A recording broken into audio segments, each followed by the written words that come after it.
This is my state, this is my team. You know what that means. This is for the black and blue that I bleed. This is for the chance to bring home that ring. But everybody gonna doubt this. So far there ain't been another way around it. We bring heat to the game each week. They just say we ain't got what it takes, we ain't bout it. Well, y'all can just keep saying that we ain't gonna make it. But at the end of the day, this will be the Panthers nation. You know, this ain't a game to us major players at every angle that you can think of. That's why you hate us. Get out the way of greatness. You can look at our faces and see the blood, sweat, and tears that it took to create this. Yeah, I know what you're thinking, but you can save it. Cause even on the darkest of days, you know we're always gonna find a way to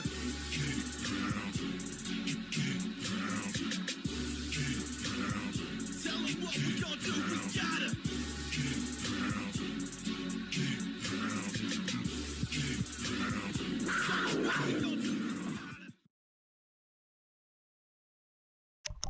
What's up, everybody, and welcome to the stream. Hit that like button, hit that sub button, hit that bell, select all, leave a comment down below if you feel like doing so. And don't forget to check out the Facebook group page. Keep pounding in all caps for in-game posts, polls, opinions, and reactions to NFL news, as well as the schedule for the channel during the off-season and the Yahoo Sports Fantasy Football League. Let's get into this. Ladies and gentlemen, we have hired Frank Canales as our head coach. What does that mean? We're going to talk about it with Blitzball, who's joining us right now. Corey, right now. What's good, guys? Hey.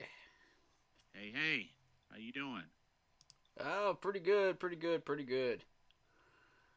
Cool. Feel like it's been a while. Even though I was part of yours, I don't know. It feels like it's been a while. Maybe it's because I'm actually running a stream on my end as well. But yeah, it kind of feels like a while. It's been a while. It feels good. Hey, shout out to Marcos Cash. Shout out to Torian. Shout out to Mason. Shout out to Sean. Shout out to Torian Harris. And shout out to Saturn Wicks on my end. Shout out to Joe Valesco, who chimed in earlier. Good to see you. Well, 2 steps knocked out. We got our GM/president. And now we have our head coach. And it's been quite a lot of buzz. Shout out to Vietnam. Oh, he just chimed in. Says, what's up, Blitz? I'm happy with this hire. I just really hope that he's allowed enough time to truly turn our team around and not fired after 1 or 2 years. Yeah, that's my hope too.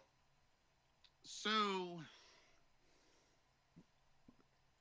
here's my thing. How do you want to start this? How do you want to start this? I'm just gonna say, Mr. Tepper, please be patient. No matter what we do with this coaching staff, please be patient this time. Mm-hmm. Because you jumped the gun with what we did before. You decided, okay, that's not working. Let's jump the gun again. Nope, that's not working. Nope. We'll fire everybody. Yeah. And he kept meddling. And I'm sitting there like, you didn't let anything develop. And so, we finally have the coaching trio that we're looking for, in my opinion. Well, we're one guy short, in my opinion, because I still think that we might be able to lure a certain offense coordinator out of Houston. Mm-hmm. But we shall see. We'll get to that. But what I'm saying is, be patient, Mr. Tepper, because the 2024 season is going to be garbage. It's going to be garbage. Like, I just don't see us getting very many wins. You can look at that schedule and it's just trash. So what I'm asking is let the chips fall where they may, record wise, and we'll see what happens draft wise. Because Okay. wherever we land, we'll pick up the players. You know what I'm saying? Like, it's a building year. Mm-hmm. So that's what I'm asking Mr. Tepper to understand is it's a building year. Don't fire this guy, okay? During the first year. Just because you see another bad record, don't fire him. So, shout out Damian Hernandez. He just chimed in. Welcome. He says Panthers looking good with these hires. I thought y'all would get Harbaugh though, but this ain't bad. Congrats. Appreciate you. Vietnam says our schedule this year is brutal. We don't have enough draft picks to build anything this off season. We are gonna win one or two games next year because of lack of talent, but stick with it. Well, Yeah. I don't know about Yeah. I don't know about one or two games. I say 3 or 4, 5 max. Shout out to Larry White. Let's go, Dave. I think we are better off where we are with Frank or Matt. I agree. Spencer says this guy gets the passing game going for everyone. Gino and Baker both improved under him. I agree. Larry, I think we'll have more wins. May not be a lot more than last year, but our next 3 will be great. Okay, that's off of Facebook. And the Facebook chat goes really fast and it disappears. So I will want to jump on that as quickly as possible. Yeah, do what you got to do. Yeah. So Joe Valesco. Yeah. Whatever you got to do, just chime right on in. Joe Valesco says my top 4 was Ben Johnson, Mike Vrabel, Eric Bieniemy, Dave Canales. I'm a little disappointed we didn't get Ben Johnson, but I think he's the right guy for Bryce Young. So I'm going to go ahead and play devil's advocate first and get the negatives out of the way so that we can build on the positives. Okay? I agree with that. Torian asks, my question is, do we keep the same DC or pick up Ron Rivera and go back to 4-3? No, keep Avero. Keep Avero here. The whole point of this was to keep Avero here. And so he wouldn't leave. He's getting head coach interviews from like half a dozen teams now. So we want him to stay for as long as possible. Yeah, I agree. Definitely keep Ajaro. Definitely keep Ajaro. Vietnam says, Blitz, have you seen our schedule? It is murder's row, man. No way we beat any of those teams unless these coaches pull a miracle. Yeah, I've seen it. It really is, though. I have. Ugh. But I'm going to be a little more optimistic. Just a little. Okay. Damian says, I could see y'all win 6 games at least, depending on what y'all do in free agency and the draft. Yeah, on paper right now, as we speak, yeah, the schedule looks scary. The schedule looks very scary. But I'm going to remain optimistic because I want to see who we end up getting between now and week 1. So I'm going to remain optimistic. But to start this off, okay, I'm going to play devil's advocate. I'm going to get the negatives out of the way so that we can build on the positives. First off, I know there's a lot of people in the Keep Pounding Nation that are disappointed with this move.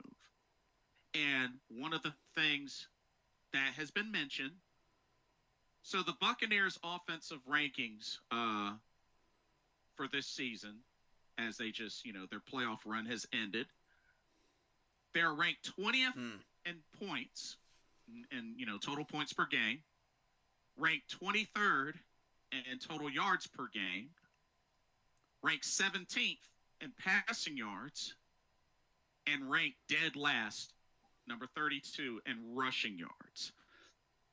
Now, I understand those are not high numbers. I mean, that is something to keep in mind. Those are not high numbers. So I can understand why a lot of people are like, wait, why this guy? Like the Bucks offense, those rankings are just they're mid to like low. This is true. Especially rushing yards dead last, while they weren't really a heavy run team. They were pretty much, you know, an aerial assault type of team. So that's just something to keep in mind. I know that can raise some questions, that can raise some eyebrows. Okay? I do have a counterpoint on the rankings, but real quick, Mason says I ain't really worried about it at this point because if he doesn't have instant success like Mr. Tepper demands, that he will be gone before the season is over. I mean, that's why I started out with that point. Right. Asking Mr. Tepper to be patient. I said that first. That's because it's that important. Torian says if everyone stays healthy, then we might just at least win the division. Anything could happen. Right. If everyone hits the ground running. Here's the thing, though. We still don't have our offensive coordinator. We're stuck with Thomas Brown. So, yeah. There's that. Let's see. Joe Valesco says, do you think Mike Evans comes to Carolina to follow Dave Canales? Personally, because he would be coming to a losing team, I'm not so sure. Is it possible he could follow him? Sure. But I'm leaning more towards no, but I hope I'm wrong. Lock Poppy says I like the Canales hire. He says I feel way better about the Canales hire than when we hired Frank Wright. I agree. The Real Sunchild says I think we may have cooking utensils. Ooh. Ooh, I like the way he worded that. Me too. Okay. I like that. I like that. Lock Poppy says us Panther fans deserve some light, man. We haven't felt something since CMC's 1000 season, or to be honest, Steve Wilkes' short tenure here. Facts. Yeah, agreed. Agreed. It's almost been a decade. Yes, almost 10 years. Yep. Yeah, it's been too long. Vietnam says the way that offense played versus Philly in the playoffs was all I needed to see. I'm not worried about any rankings. He turned Baker into a Pro Bowl quarterback. I can't wait to see what he does to Bryce. Hey, that was going to be part of my counterpoint, actually, and I'll get to that in a second. Vietnam makes a good point. This is true. He really, I mean, I think it's safe to say this was Baker Mayfield's best year of his career. I mean, stat-wise and just performance. I mean, we all know he has won a playoff game with the Browns before, but when you really look at it, I think it's safe to say this was Baker's best year of his career. Super Trebo says, I'm not going to lie. I actually kind of like this hire. A young new head coach, offensive-minded, can turn Bryce around like he did Baker. As long as Tepper keeps out of the way, he may be a good coach. I think so, too. Point. I agree. Very good point. Mason says it's really bad look firing one coach after another. True. Agreed. But, I mean, the last two coaches were garbage, and you shouldn't have hired him in the first place. Torian says, that's who needs to go ASAP. Brown has got to go. I agree. Yeah, I'm with you. Yeah, I have a feeling he's going to pick his staff. Yeah. I think... I think he's going to pick his staff. But if anybody's staying, I could definitely see a Jarro. That is, unless he continues to get interviews, then that might be the... I think Chris Tabor is staying as well. So good. We want Tabor here. Yeah. Mason says Brown's got to go. Like you said, you got to get rid of all the poison. Facts. Got to get rid of all of it. It's all got to go. You can't close up the wound until you get rid of all of it. So, my second negative point is this too preemptive of a hire based on relationship But between Dan Morgan and Dave Canales?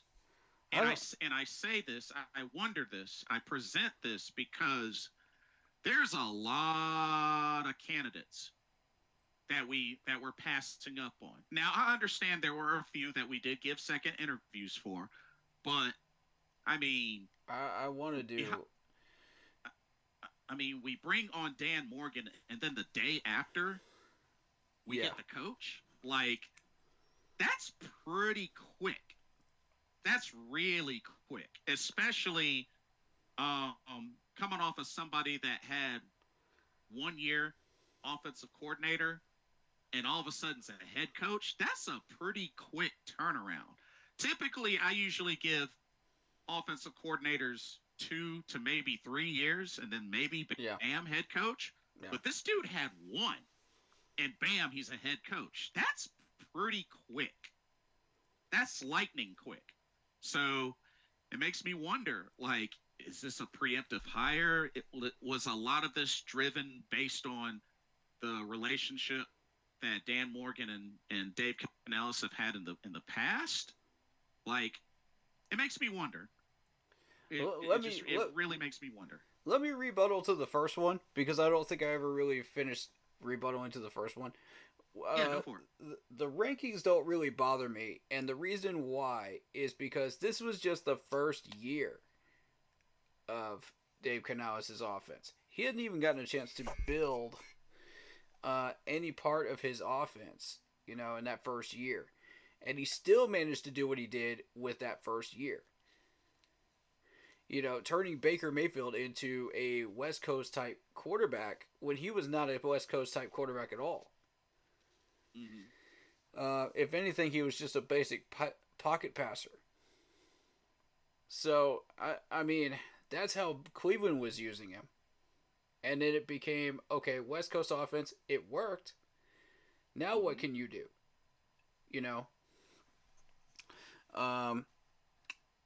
Is it a preemptive hire? Maybe. Okay. I mean, some people are going to argue, okay, these two worked together before. And then, but I'm like, hold up. Because this dude came from Pete Carroll's coaching tree. Yes, that is correct. And Pete Carroll actually responded today saying that he was really impressed with him. So if anybody's got that quote, throw it up. Because I want to be able to read that out. That was really interesting.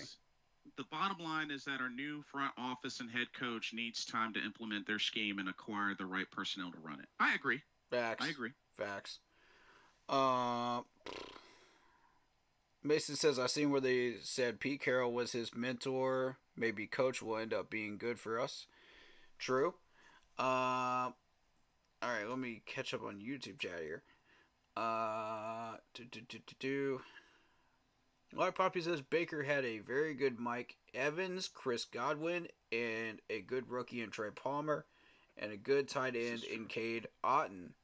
Not to mention the Bucs O-line is pretty good. If we can just get Bryce a nice supporting cast, then we're off to the races. I agree. That's really what it comes down to. Yeah. Like, I definitely agree. Joe Belisco says, how will you guys feel if we hire Arthur Smith for offensive coordinator? No, we can do better. We can do better. We can do better. We can do much better. The Real Sunshine says, I'm hoping we retain Evero. Well, we better announce it. We better announce it. Otherwise, I would be really upset. Yeah, it would be nice. That needs to happen if he gets to stay. Like, I hope. Yeah. I hope that's the one exception that he gets to stay. Yep. Vietnam says, if it was up to me, I would trade Burns, Jack, and Shaq for enough picks to build around Bryce, then use next year to build the defense around Derek Brown. Well, you don't want to take you don't want to let the defense take too big of a hit. Yeah, I was about to say Not that. We have some thin positions right now. Corner is one of them, and linebacker is another one. Yeah, because don't forget, Vietnam. There's a handful of defensive guys also about to be free agents as well. So that's another thing to keep in mind. So we don't want to damage the defense too much. Mr. Gemini, good to see you. The real Sunchild asks, Um, "How many picks do we have?" 5. Wait, only five? I thought we had six. Wow, we only have five. Wow. Okay. Yeah, it's Jeez. a second round, third round, fourth round, and 2/5, I think. Right? Oh, yikes. Double check that because I'm not sure. I'm not 100% sure about that, but I believe so. Mr. Gemini says Dave seems like a cool, positive, energetic guy that players would love to be around and be coached by. Hopefully, it works out. Me too. Somebody Me throw too. up in chat what our picks are. Vietnam says, why not? We are not competing for nothing next year but a top 3 pick. Yeah, well, the players and coaches are still out there competing. I mean, Yeah. the objective is still to win, though, Vietnam. And the secondary objective is to make sure that these coaches stay in Carolina and don't go anywhere. Yeah, Vietnam, and the players as well. You have to always keep in mind the ultimate objective is still to win, and Yep. whether it's this season, next season, that's always going to be the objective is to win. Mason asks, how do we feel about the Dan Morgan hire? I love it. I think it's great so far. It's been working out excellently. The first things this man did was he went after Tillis, showed interest in Tillis of the Kansas City Chiefs, the right-hand man of the general manager job. And if you go on his profile on the Kansas City Chiefs website, that thing reads like a resume, dude. It reads like a beautiful love letter to the Carolina Panthers.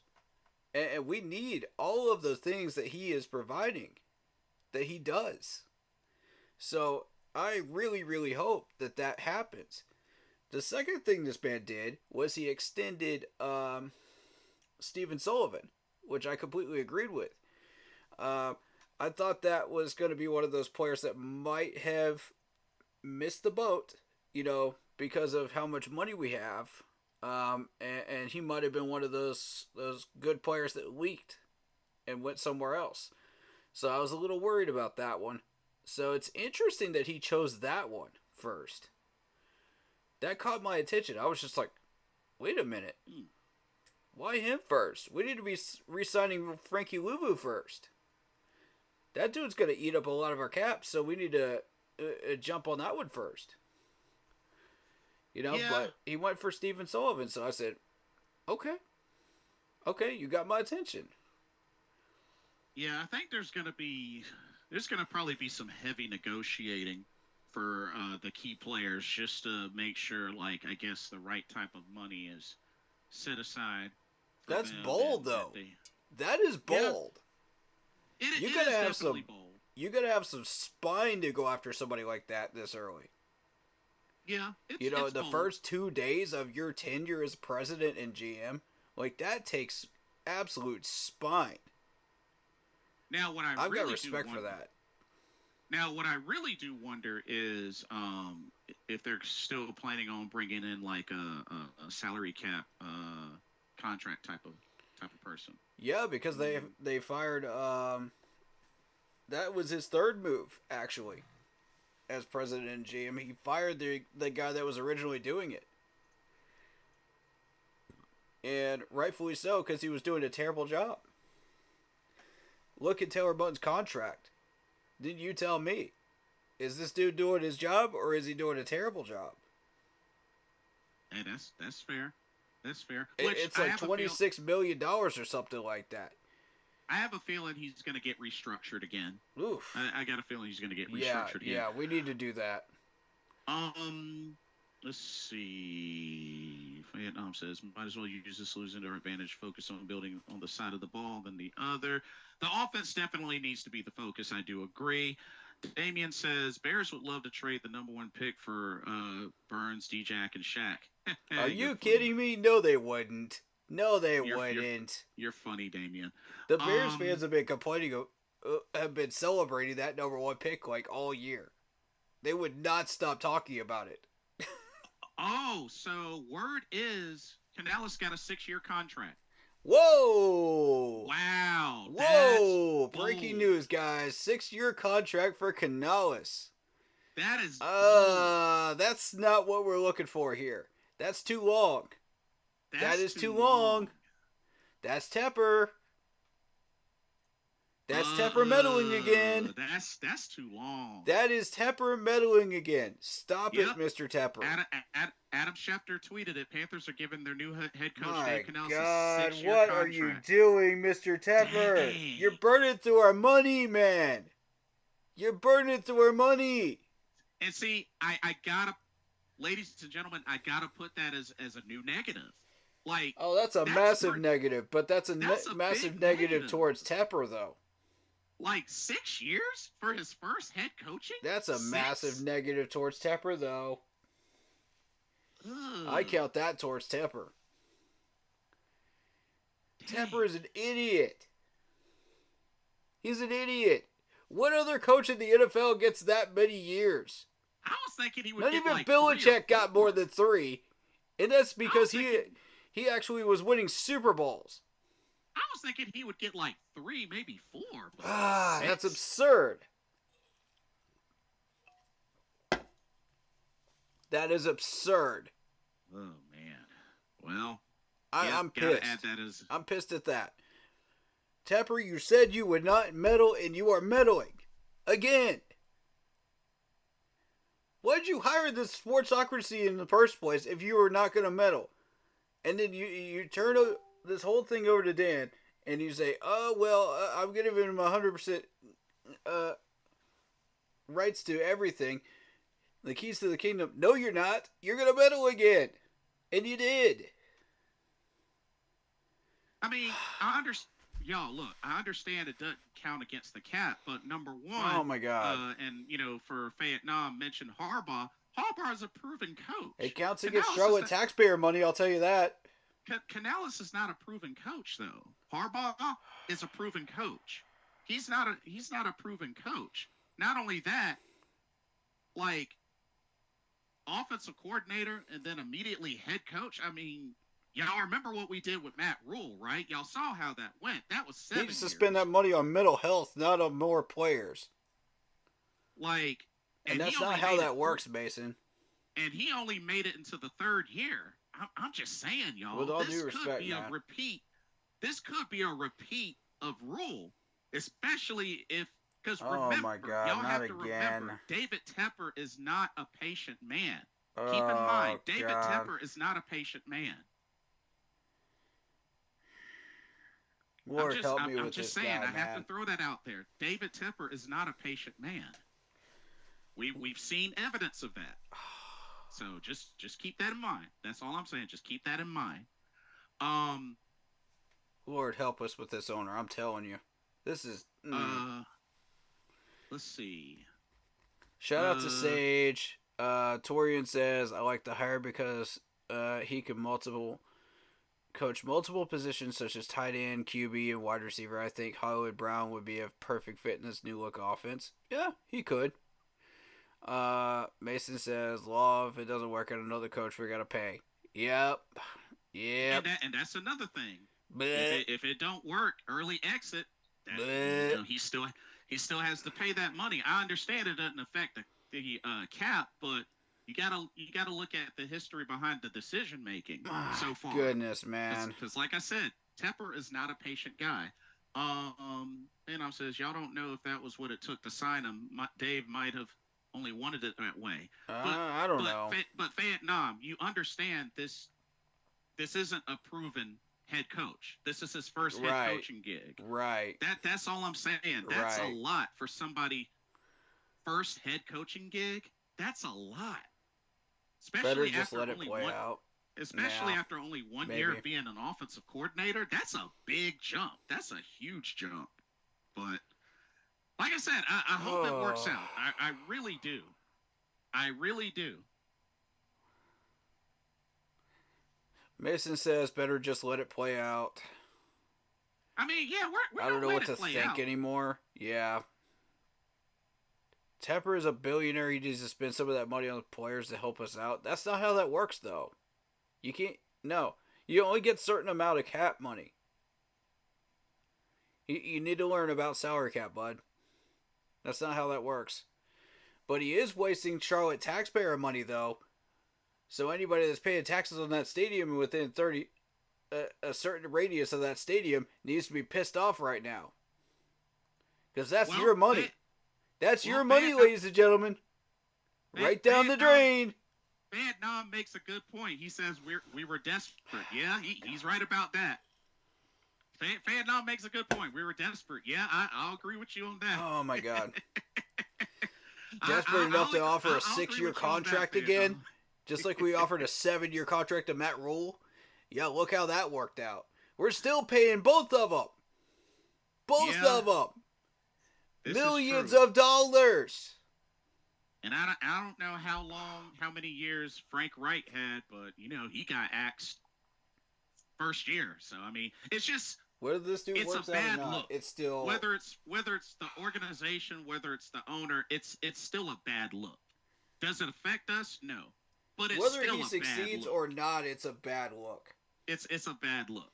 So. Any way you slice it, and that's on the owner. That is Tepper meddling once again. It just disgusts me. I'm just, like I said, I hope he does well. I know if it were me, six is way too high. Six is way too high for somebody entering to their first head coaching gig. To me, that's just too high for me. I apologize to anybody in YouTube chat. We were trying to get to your messages. There's just so many today. It's just chaos today. Oh, but this is good. This is good. This is. I want to though. So stick around. If you don't get your message read, just stick around. We'll get it. We'll get to it eventually. Marcos Cash says Tampa Bay's air yards per attempt went from 6.9 and ranked 24th in 2022 without Canales to 8.4 and ranked 3rd with Canales in 2023. The percentage of passes 29 plus air yards went from 22nd ranked to 4th. What do you have to say about that one, Blitz? Went from 22nd to 4th? Yep. Wow. Yep, 9.5% to 12.9%.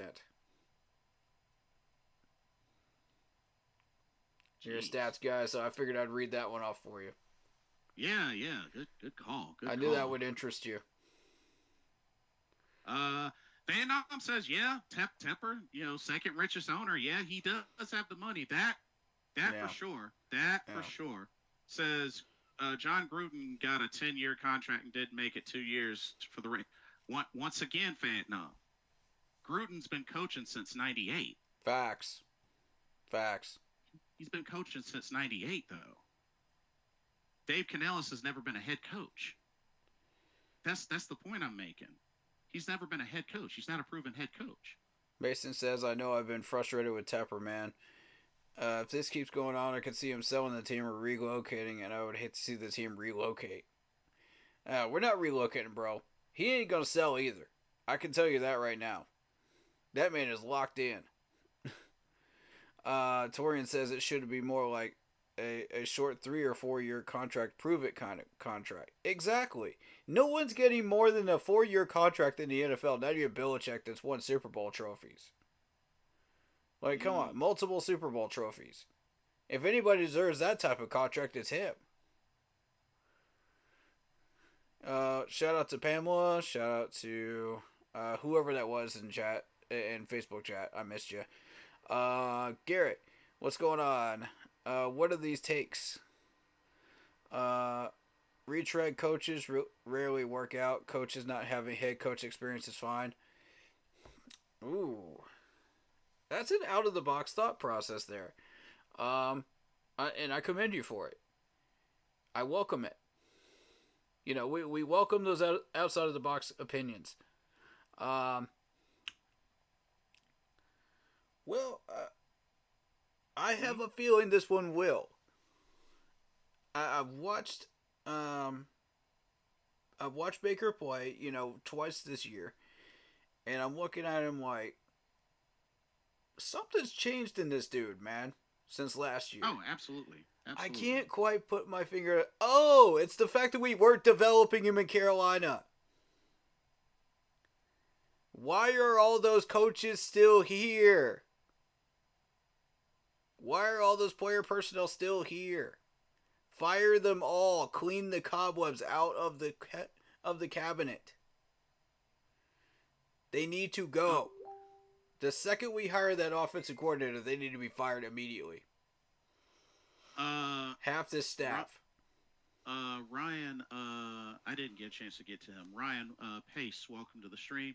But look at the trend of the league, young offensive coaches. Y'all just talking about Tep because of all the other mistakes he's made. Well, I mean, look at his track record with Carolina. I mean, that's kind of a topic for a reason. Starting with the O-line coach, exactly, Torian. I mean, yep. Facts. He's made a lot of mistakes since he's been here. I mean, it's been 6 years. I mean, it's kind of difficult to ignore. I'm just saying, it's kind of difficult to ignore. But yeah, Vietnam says Dan Morgan made this deal. All Tepper did was sign the check. Yeah. I mean, it's a familiar name. Yep. It's a familiar name to Dan Morgan. So, yep. I mean, it's not really a shock that's who. He's going to do right by his buddies, you know. Hey, it's a familiar name, and they did have success in Seattle working together. So, hey, hopefully that can translate to Carolina. All right, so Isaiah Sazik says, only Commanders in Seattle job is left, and Ben Johnson will most likely get head coach for the Commanders. I would agree with that, but Eric Bieniemy is still in the hunt for that head coaching role, and he will get first shot at it. Don't forget about that. He's still getting interviews? Nothing to know of, but I didn't hear anything about that, but I'm pretty sure he's going to get first shot at the Commander's job. That's what they reported way early on in the coaching carousel process here. But David Screw says there's a lot more about Canales that I'm just not saying. Yeah, true. I mean, the chats are going nuts today, so we're trying to get as much as we can to get in. This is crazy. I love it though. I love it. Ryan says talking about 6 years being a problem is crazy. It is crazy, but that doesn't make it any less true. Right. It doesn't make it any less true. Oh, is it crazy? Absolutely. Gracious. I agree with you, but it doesn't make it any less true.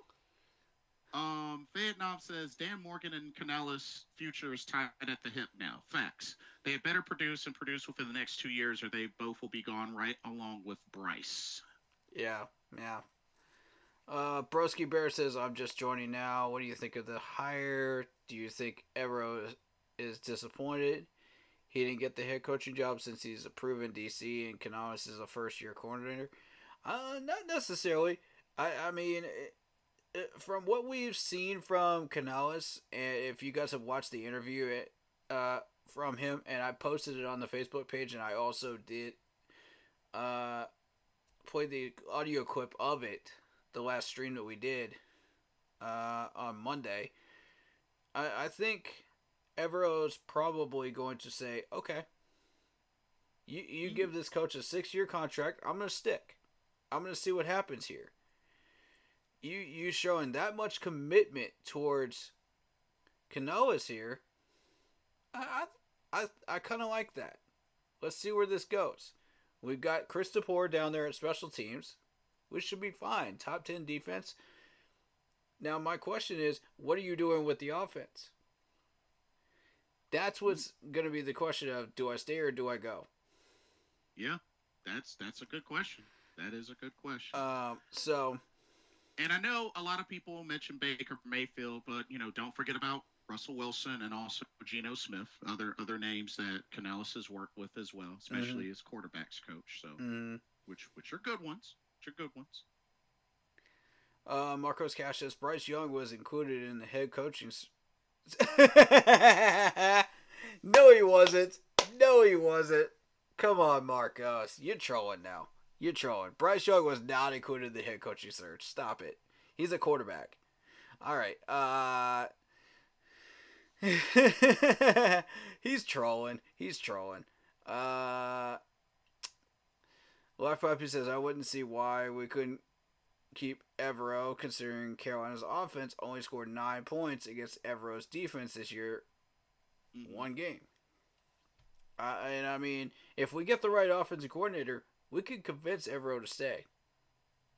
And vice versa, we could use Evero to draw in an offensive coordinator, knowing that there's a set up top 10 defense already in place in Carolina. That was the point I was trying to make earlier. But I just had to get through all this chat, Dave Canales has updated his Twitter/X to reflect him being hired, and he's got it all pimped out with Carolina Panther blue. All right. Happy to see it. Happy to see it. Yeah, he's getting involved already. He's like, I'm gonna make myself feel at home. That's what's up. I like that. We love you, man. We love you. Welcome. I like that. Welcome. We love you until you suck. That's this fan base. That's this fan base, though. Marcos Cash, your information is indeed accurate. What? No way. No way. They actually included Bryce Young in the coaching search? I mean, it kind of makes sense being that. I mean, he's a quarterback. Well, yeah. I mean, don't forget, part of the Four Horsemen. Four Horsemen. Oh, okay. Included in the conversations for it. Okay, context matters, people. Context matters. Let's try that again from the top. Damian Hernandez says.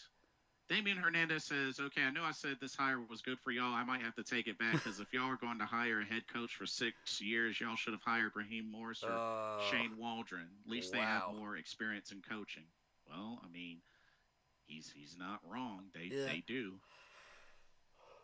Although Shane Waldron doesn't ring a bell. Raheem Morris, which he just got picked up by Atlanta. Yeah. Which means Belichick is not going to the Falcons. Ladies and gentlemen, we dodged another bullet. Let's go! Take that, Belichick! Let's go! Feels good. This is a great day. This is a great day. I'm feeling good. It's like, well, I have this championship. No, we're going with Raheem Morris. Take that, Belichick! Get trolled after 2 interviews. Beautiful. Oh, that's beautiful. Oh, that makes me happy. That makes my heart happy right there.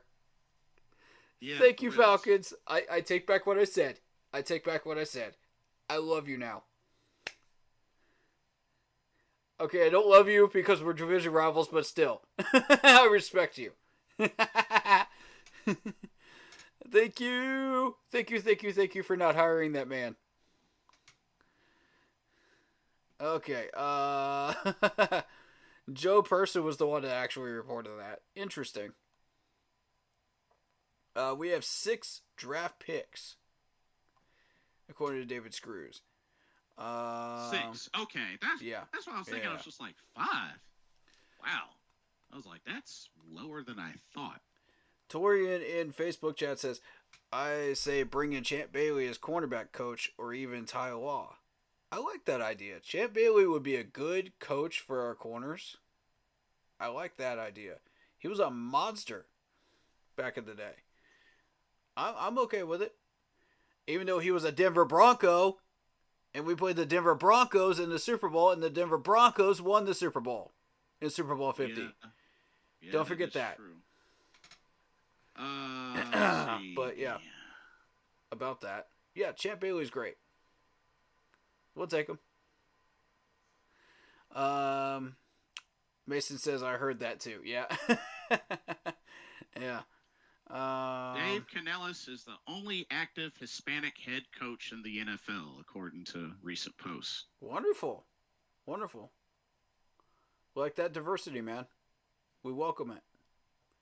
Let me see how old is he? Let me see how old he is. He is 42. Okay, not bad. Yeah, yeah. I welcome diversity in the league, you know. But what I wanted a head coach, it doesn't matter if you're black, white, Mexican, Chinese, doesn't matter. As long as you do the job well and you win. That's what this league is about. That's how you get paid. So one of the things that I also saw on here is being that those things is a bonus. Apparently, it's expected that Dave Canales will be calling the plays, but he will also be reporting directly to David Tepper. Interesting. Ooh, I don't know how I feel about that. I don't know how I feel about that either. I want an established offensive coordinator at the offensive coordinator position. I don't want a head coach that doubles as an offensive coordinator. You're not Bill Belichick. Stop it. You're not going to reach his level of what he does. Stop that. You know, the best thing you can do is just find an offensive coordinator. Don't use him as a figurehead. Make sure that he has the credentials. Put him in and let him call the plays. If you see that you feel you need to take over the play calling because we're doing a terrible job, okay, take over. But you shouldn't have to. Yeah. You hired the man to do a job. You know, he's an offensive coordinator. That's part of the reason I felt like Thomas Brown was just sitting there as a figurehead. It made me mad. You know, you got Frank Wright as the head coach, and then Thomas Brown becomes the figurehead. He's the scapegoat for when everything goes wrong offensively. Yeah, let's throw Thomas Brown under the bus. Yeah. I don't want another figurehead. I want somebody established at offensive coordinator that's got a track record of success. Right. Totally understandable. I'm sick of this. Damien says the funny part about Raheem Morris' hire is there's a report that Morris and the GM have to report to Falcons owner and not the CEO. Wow. They got to report to Arthur Blank? Oh, snap. Dang. Arthur Blank's getting aggressive. He's getting aggressive, ladies and gentlemen. He's getting desperate. Yeah. That's not a good look for Arthur Blank. Joe Velasco says Cam Newton says he would play quarterback for the Falcons. Yeah, I do remember he mentioned that. I just don't think he's with it now that they passed on Belichick. But yeah, I mean he's from Atlanta, so makes sense. Torian says, why not bring in the offense coordinator Bryce out at Alabama? Not bad. Not a bad suggestion. Because then you'll understand like what Bryce's system is, because he's very familiar with Bryce. He knows how. Does he know his name? Of course he knows his name. Oh, you're talking about the name of the offensive coordinator. Whoever made the comment, does he know his name? Torian, do you know the name of the offensive coordinator? Let me know. We'll come back to you, because I got a bunch of comments to go through here still. But I definitely do agree that we should indeed be optimistic about this. I think overall, definitely. And like I said, it goes into, the positives. I mean, look who Dave Canales has worked with and helped out. Geno Smith, Baker Mayfield, Russell Wilson. I mean, well-notable names. I mean, Baker Mayfield was the most recent. He says he thinks the OC is in New England. Oh. with the Patriots. So whoever that is right now. Oh, Damien says the offensive coordinator of Bama is taking the head coaching job in Bama. Oh, Oh, excuse me. interesting. I didn't know that. I knew they had appointed somebody to take over. I caught the name, but I didn't realize it was the offensive coordinator. Oh, snap. Brian Callahan with Tennessee, he will be calling plays. Oh, wow. Interesting. Let's see how that goes. Okay. Very interesting. He intends to call plays on the offense this season. Okay, I know he's been sitting behind Zach Taylor and Cincy. Now he's gonna call some plays. Oh, well, guess we'll see how that goes. All right. But yeah, like the positives, the quarterbacks David has worked with. Of course, the relationship he has with Dan Morgan is a positive as well. They know each other very well. They've had success together. I know this will be a challenge for Dave with Bryce, but I mean, you gotta give him credit for coming at this this quickly, and I think there's a sense of urgency to get this fixed. And you know what? I like that. I like what I've seen just with him speaking, especially with the link that you sent me, Corey. Yep. And we got a offensive minded head coach that seems to be what the driving force was to go after was an offensive minded head coach. So I mean, there's positives to this. All right. So let me go ahead and lay out my vision of what I think this is going to look like before we finish up this and catch up this chat, and we'll go from there. So the way I see this going is if you go out and you get the guy from Houston as offensive coordinator, we're going to be running a West Coast spread as suggested by a Panthers YouTuber, which I forget the name of offhand. But I've shouted him out before, so he knows who I am.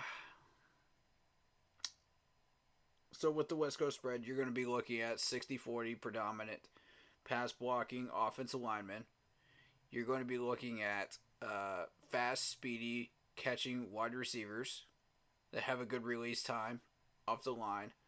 You're going to be wanting to change up the routes from time to time because the defenses are going to start figuring it out once they see it on tape.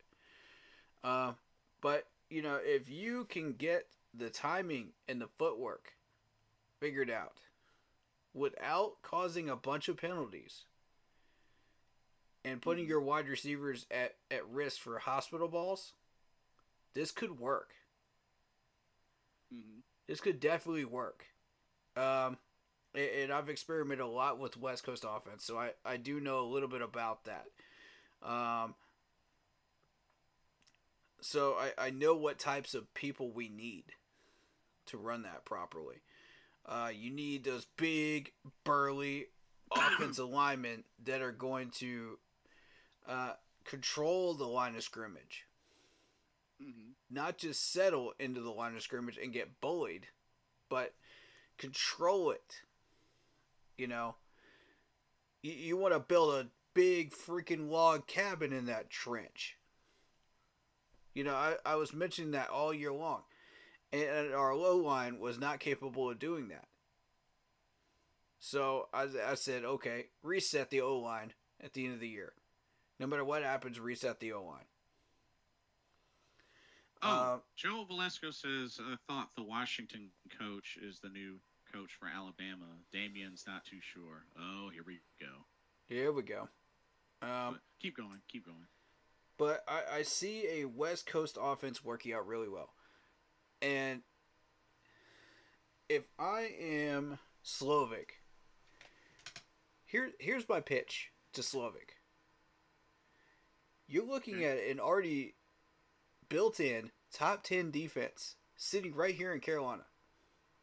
You don't have to do anything. Just let the defense do what it does. Just stay out of the way of it. You know, you're sitting there.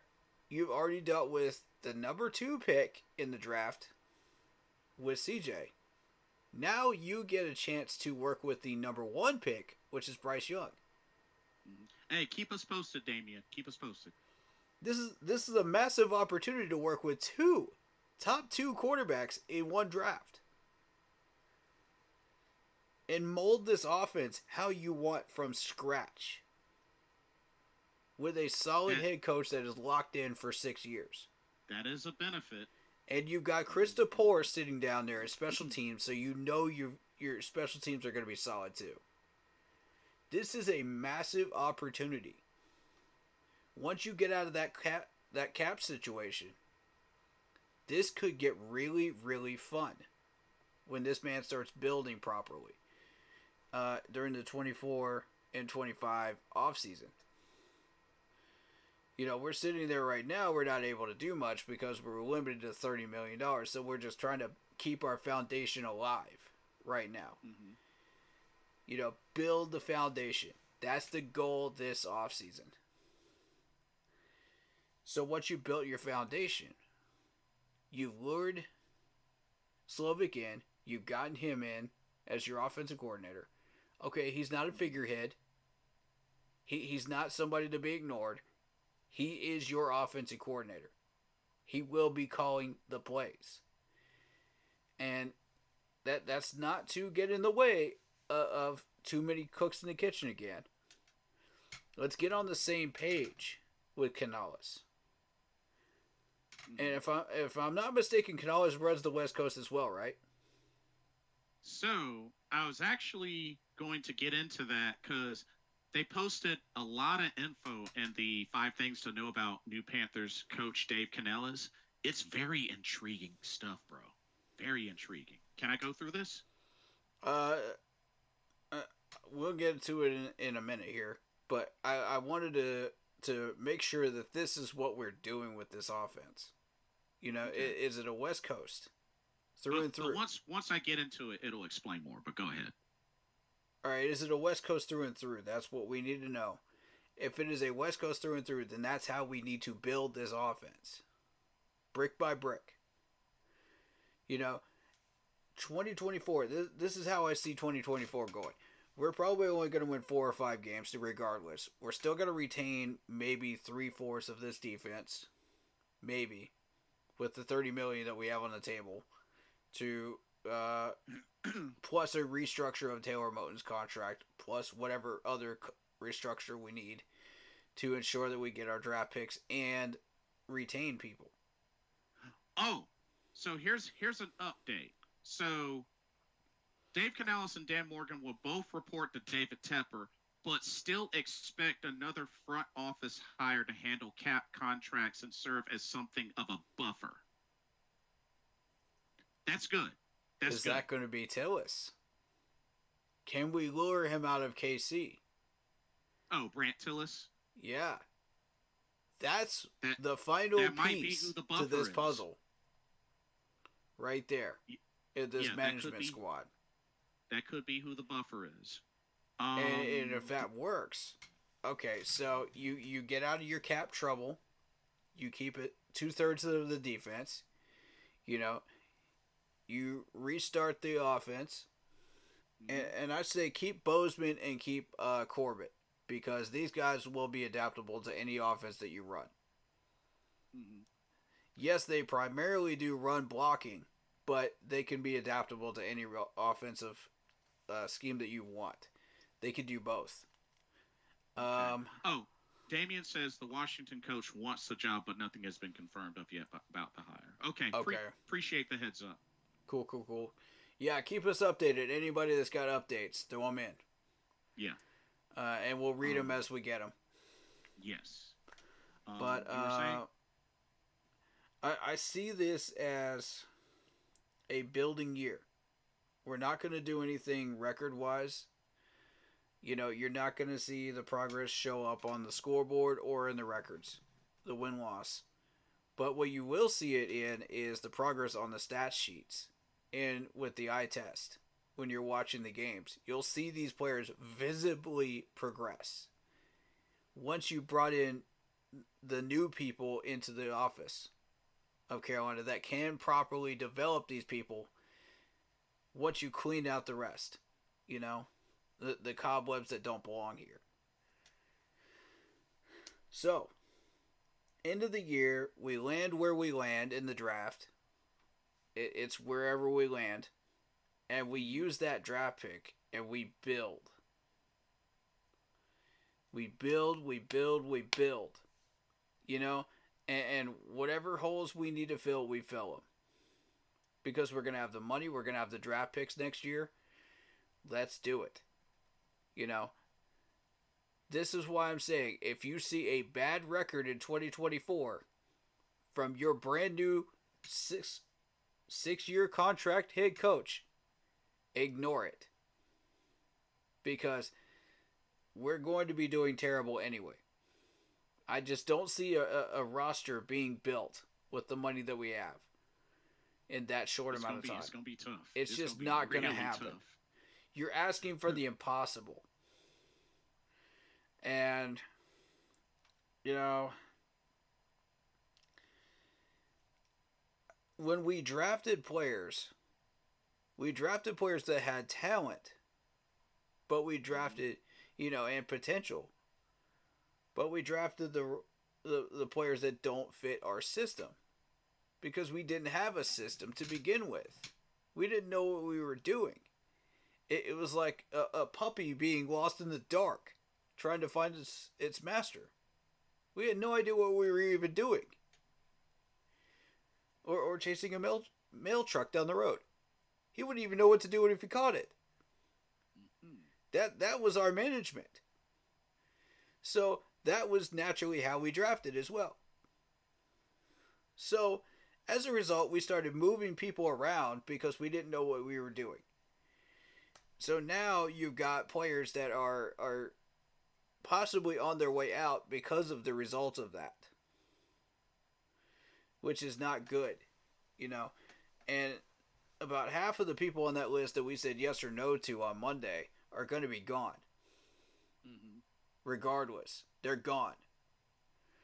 Now the tricky thing is which ones that we said yes to will actually survive and get extensions.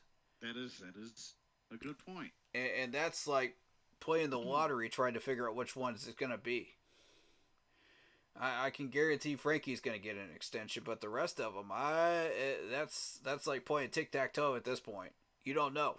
Yeah, it's hard to say. So, you know, what I will say is this. Keeping Ajaro around, we'll keep as many of those here as we can keep. They will not want to leave. And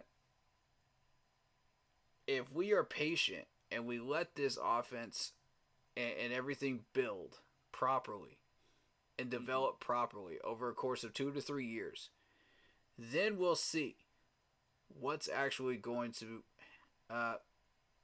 come out of this. Will it be positive? Will it be negative? And I think at the end of 3 years, then you can make a proper evaluation. Okay, did we succeed? Did we fail at building this properly? Right. Did we get the right players or did we fail? You know, and then we start asking the question, why? Why did we succeed? Why did we fail? And learn from it. And continue to build. If it succeeds, continue to build. If it fails, we haven't lost anything, folks. We're just paying another head coach. You know? Right, right. The only thing we would lose is maybe Ajaro at that point. That's if he chooses to stay or go for a head coaching job. At that point, he would probably go for a head coaching job because he's just like, enough of this crap. You know? Yeah. Yeah, So you're it's wasting years of my career. good. Which I wouldn't blame him at that point. And half these players would go and follow him. So I do see something here. And if we're able to develop Bryce properly with good protection, with 60-40 predominant offensive linemen that fit the West Coast offense, with the right wide receiver crew, which are going to be terrible in the first year because we won't be able to afford anything. We'll be digging through the dumpster in the first year. You know, on the reset. Same thing with the O-line. It's going to be rough. I'm just warning you right now, it's going to be rough. We may end up taking some salary cap penalties to move people, you know, that we don't want. So that's a thing too. You know, but if these guys are under contracts, we can hope that these guys don't get moved too far.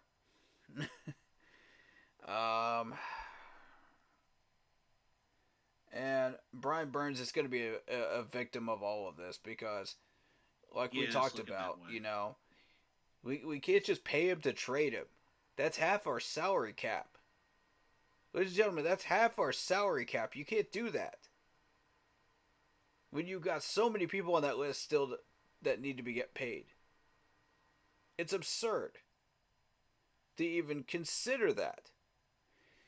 You know, well, hopefully the guy we bring in can really rectify as much as. And it makes me sick, just like it makes you guys sick that we're not going to get any picks out of this, because this dude was worth 2 first-rounders by 2 different teams last year. I'm disgusted with it just as much as you guys are. When we hit the trade deadline in 2022 season, you know, I'm frustrated by it too. But we may have no other choice but just to let him go. And yeah, it pains me to say that. But he's going to be one of the victims of what we decided we wanted to do with his head coaching roles and what we were trying to accomplish there and failed to do. Because we didn't have a bona fide system. And we started moving people around and picking the wrong players.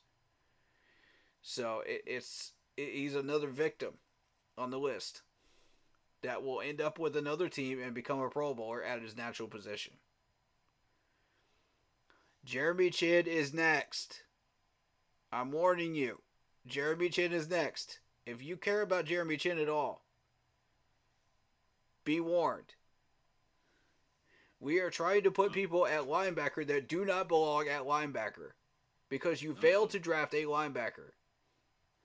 And I'm hoping the coaching staff learns from this and actually does something about this and breaks the wheel from here on. Otherwise, you're going to see more of the same. It's frustrating, it's aggravating, and it needs to end. We need to develop these players properly, which means bringing in the proper staff members to do so. Not a bunch of figureheads, not a bunch of people that are just sitting there, just typing away at a computer, just playing solitaire. No, I want real people in here that actually know what they're doing. This is ridiculous. How many players have gone out of Carolina and become Pro Bowlers? The number is astronomical. I pointed these people out to you on Monday. So you know who they are now. Pretty common. Now, once we bring in Slavic, this is exactly the point when you start firing those people. Hey, Pastor Ken, thanks for the like on Facebook. Much appreciated. Much love to you. But, yeah. Once we bring in the offensive coordinator, that's the point when you start firing these people underneath. and you start bringing in the people from Tampa Bay, from wherever you want to bring them from, that actually know what they're doing. And there was conversation about Canales maybe bringing in the wide receiver coach, the assistant wide receiver coach, I think it was. This dude was an assistant coach for every position in Tampa Bay.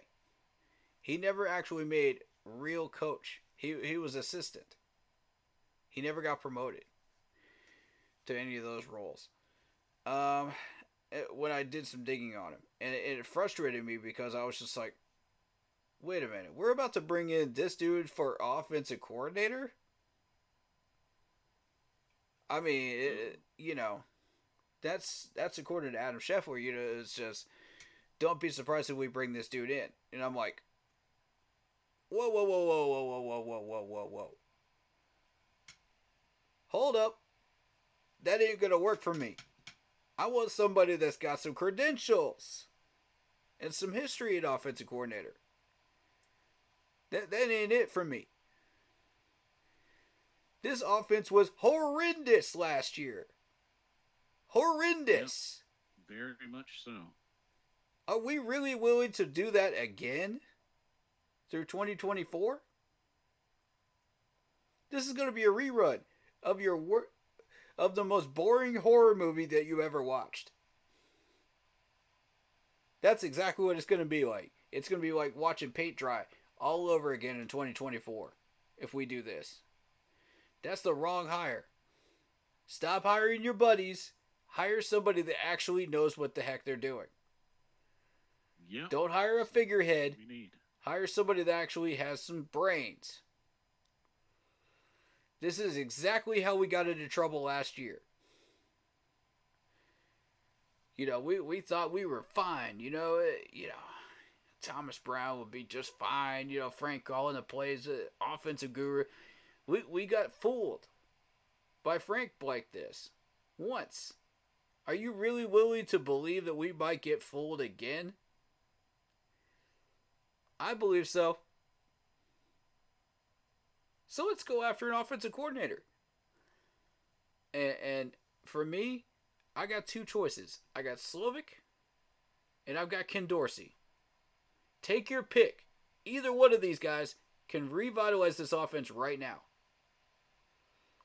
Reset it and mold it however they wish. And find success with it. Ken Dorsey did it up in Buffalo. Slovic did it in Houston in 1 year. And that's just in 1 year. Imagine what he could do in 3 or 4. And this time around, he's got the benefit of Bryce Young. Interesting thought process, right? That's what we would be looking at the end of 3 years. Is don't pay attention to those rankings right away in the first year. They're going to look sloppy because you don't have all the pieces that you need.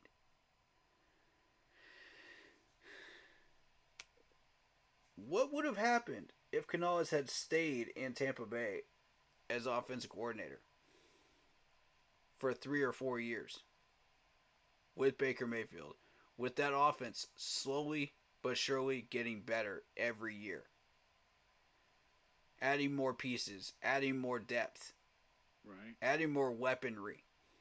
Think about that. I want y'all to really let that settle in for a second. Because that could be a very, very dangerous offense. Oh, yeah, for sure. Especially with what they... If they've already made the playoffs and they already beat the Eagles in the playoffs this year, who were red hot, imagine what they could do in 3 years when it's fully built and molded exactly how Canales wants that offense built. Whew. And I'm trying to tell you, Bryce Young could be better than Baker when developed properly, under the right circumstances. Yeah, that's the key. Definitely. And in the right scheme, the right protection, the right weaponry. Yeah, agree. Definitely agree. Now y'all are starting to see the vision coming together of what I see at the end of 3 years. Look at what this could be. And that's why I say 3 to 4 year contract is what I'm looking for out of Canales. Not 6, Tepper. Not 6. Why do you insist on doing this, Tepper? Why? For the love of everything green on this earth, why do you keep doing this? Just a quick note. Just a quick note. Vietnam. Vietnam. Eddie's the first DLC character. You know that, right? He's the first DLC character. So there's hope. There's hope. Yeah, because Tekken 8's getting ready to come out. But yeah, it is. Okay, cool. Yeah, cool. he's the first DLC character. So he's coming. He's coming. Yeah. He's coming. The others, I have no idea. Sorry, All right, folks, in the chat, but if my rant and rave kind of scared people off, I apologize. But I wanted people to see what I'm seeing out of these hires, and why it's important that we focus on these hires specifically. There's so much that we could do with this. That's why I'm getting excited. Optimistically excited, but excited. Because I know our track record. I know that if we get too hyped up, we're going to be like, oh, well, that coach never measured up to what we wanted, and get pissed off. Right. We've done this song and dance too many times, so I'm trying not to get too hyped here. Yeah, Vietnam. Yeah, he's the first DLC character. Damien says, think if Canales would have had time with Kyle Trask as quarterback number 1 instead of Baker, and they made the playoffs with Trask, this hire would have made more sense because he would have developed a rookie quarterback and not a quarterback who has experience in the NFL.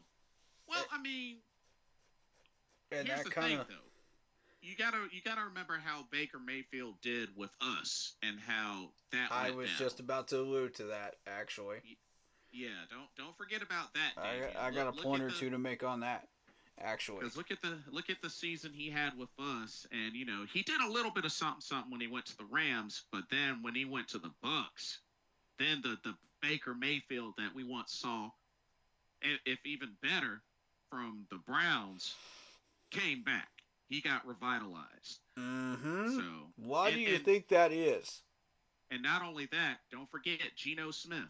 Geno Smith was never known as a big name. He was a familiar name. Exactly. But until he came to Seattle, that man has a career now. Like, legit, folks know Geno Smith is not just an average quarterback. He became a great quarterback. Mm-hmm. It took a long time because he had to get around the right people.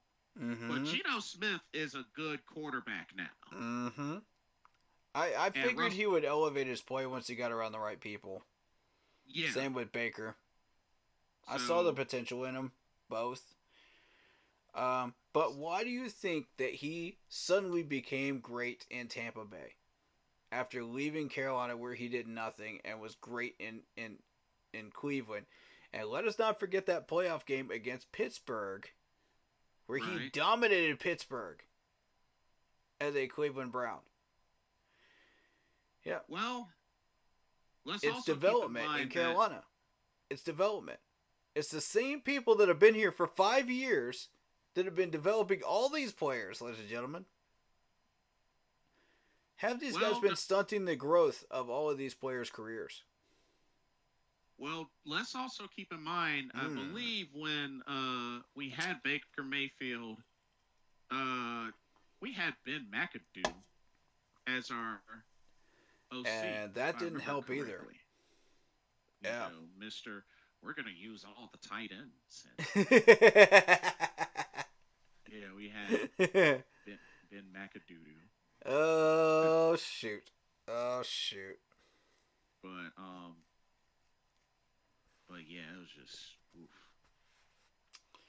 Not to mention, he set his career high for yards passing Yeah. this season with 4,044. Oh, so he did even better than with Cleveland. Look at that. This is what happens when you pair him with the right coaching staff and people that can develop him properly, plus protection and weaponry. So this was his best This is season. what happens, folks. You know, it's like, hey. Hey, ladies and gentlemen, we just got a proper coach up in here, man. That's what we got in Canales. That's what I'm trying to tell y'all.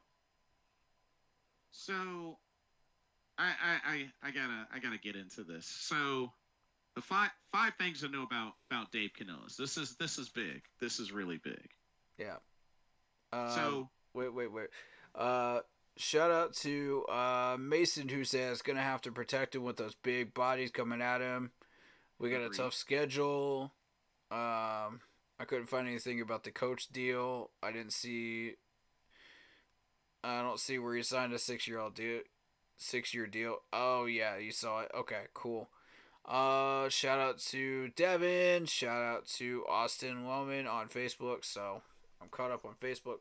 Finally. Whew. do you have any more YouTube chat? Yeah, I've got a whole list here. We're only halfway through it. This is a night, man. This is crazy. I love it though. Go through that, or you want me to start?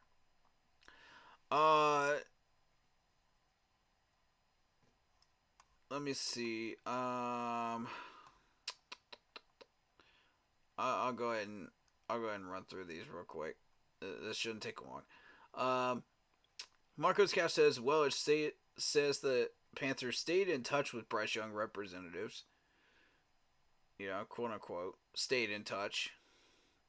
David Screw says, we can trade Tepper for a first rounder. Lol, just kidding. Yeah, I know, right? I wish. Lock Poppy says, we have pick 33, pick 65 in the third round, fourth round pick, 2 5th-rounders, and a 6th. Alright, to be more specific. So, for whoever was asking for that, I think it was Darrell Sunchild. There you go. Or anybody that really wants that information. There you go. We have picks to work with. Not going to lie, we need to hit on at least 4 of those picks. Facts. Yes, we do. Darrell Sunchild says, my top needs are offensive line, tight end, defensive tackle, middle linebacker, and wide receiver. I would happen to agree with all of those but tight end right now. I think we can sit on tight end for 1 more year. That's not necessarily an immediate need, although we do eventually want to replace Ian Thomas. But I'm happy with Steven Sullivan, and I'm happy with Tommy Tremble for 1 more year. Okay. Even running the West Coast, bare bones structure, I think we should be okay. But the rest, yes, those are immediate needs. We're about to lose a ton of wide receivers. We're about to lose all our offensive linemen, all our defensive tackles, our middle linebackers are gone. It's just depleted. And I would add in corner as well. Corner, we need to seal up the corner room instead of screwing around. And defensive end too. Is this true, Damien? Damien we just have a said lot question. of needs right now. Damien says, question, would y'all want to sign Saquon since he has the Panthers on his list of teams he wants to go to? Saquon Barkley? Yeah. He's interested? He's interested? Okay, my first thought is how much? How much are we looking at? I might listen to what he might request, because you got to remember, Saquon has been on a comeback. He's been on a comeback. Correct. But see, the comeback players are going to request more money. That's the problem. Yeah, it really depends on how much money he wants. And that's why that's my first question. Second question is, how would he fit with this offense that we're trying to build if we were to try to go after him? I would at least listen to talks with him. I Yeah, would listen to talks I'm with him. open to that. I'm open to that. Shoot, Saquon, shoot. We'll probably not have the money to get him. We definitely don't have the money for Mike Evans right now. I know that. There'll be a bidding war for Mike Evans. Because ever since he got back to being healthy, he's been like his usual self again. So hey, Yeah.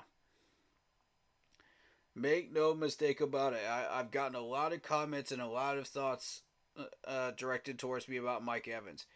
This is going to be a bidding war for Mike Evans. And that agent knows it. And that yep, agent says, payday, payday, show me the yeah, green. Show me the green. Who has the best offer? Who has the highest offer? And that's where we're gonna drop out of that race. Because yeah. it's going to be about 4 or 5 teams that are just a wide receiver away or a few pieces away from a Super Bowl run. And we have to remember the consistency that Mike Evans brings to the table. That money, you Yeah. can't blame him for Yeah. a certain amount. You can't blame him. Yep. And we're going to drop out of that race. You're going to see maybe KC, Baltimore, Jacksonville might throw their hat in the ring for a little bit. You might see Cleveland for a minute or two. Detroit is always looking for another piece. Oh, if Detroit gets Houston, him, oh shoot, Houston, that would be scary. Houston's another one. So don't be surprised if you see these teams get in the race for this man. It's going to be a straight up bidding war. This man's about to get paid. And Mike's just like, you know what? I'm going to let my agent handle this one. Pretty much. I mean, yeah. Don't give him too much control, though, Mike. Don't give him too much control. You remember what happened to Josh Norman now. Right. Damien says, I think he has y'all. I know he has the Giants, Patriots, Rams, and Bears. Oh, talking about Saquon? Oh, yeah. Okay. Oh, yeah. Okay, he's got a list. But yeah, somebody's going to have to shell out some major money. And Brian Burns will be the other bidding war.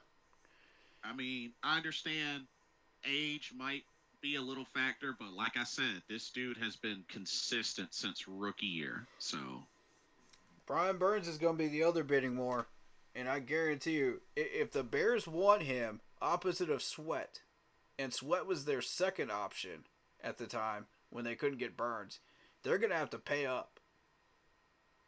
That's going to have to be some money if you want to go to Chicago. Mm-hmm. Burns will want to. Burns will be interested in that, but you got to offer some green. Yeah, for sure. Oh, for sure. Mr. Gemini says, I wonder what happened to the Mike Vrabel interview. He got turned right back around to Tennessee. That's what happened. I think it's just Dan Morgan had made up his mind. Yep. This was 100% Dan Morgan's choice. Yeah. Either he sinks or swims due to Dan Morgan. So if this coach fails, Dan Morgan is the one that's taking the heat too. Let's not forget about that. This isn't Tepper's pick at coach.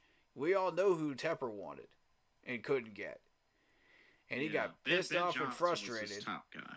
So the sports company that he hired took over, and they were just like, no. You're going to hire a president and you're going to hire a GM. And that's who's going to be making this hire. You're not making this hire, sir. You paid us to help you. Let us do our job. Let all of us do our job. So he hired Dan Morgan and then stepped out of the way. So Dan Morgan takes the heat no matter what happens here. Yeah. Either success this or failure. Damien says, I hate to say this, but Foreman is a free agent. I could see y'all get him back. I hope I'm wrong because the Bears do really need him. Foreman, I would be interested in because you're looking for a power back to run your West Coast. At that point, We would probably get rid of Blackshear and Spencer Brown in order to get him, and that's going to be penalty money. But yeah, I could see Foreman fitting in really, really well with a West Coast spread or a West Coast power run. Hey, I'd welcome him back. I want somebody.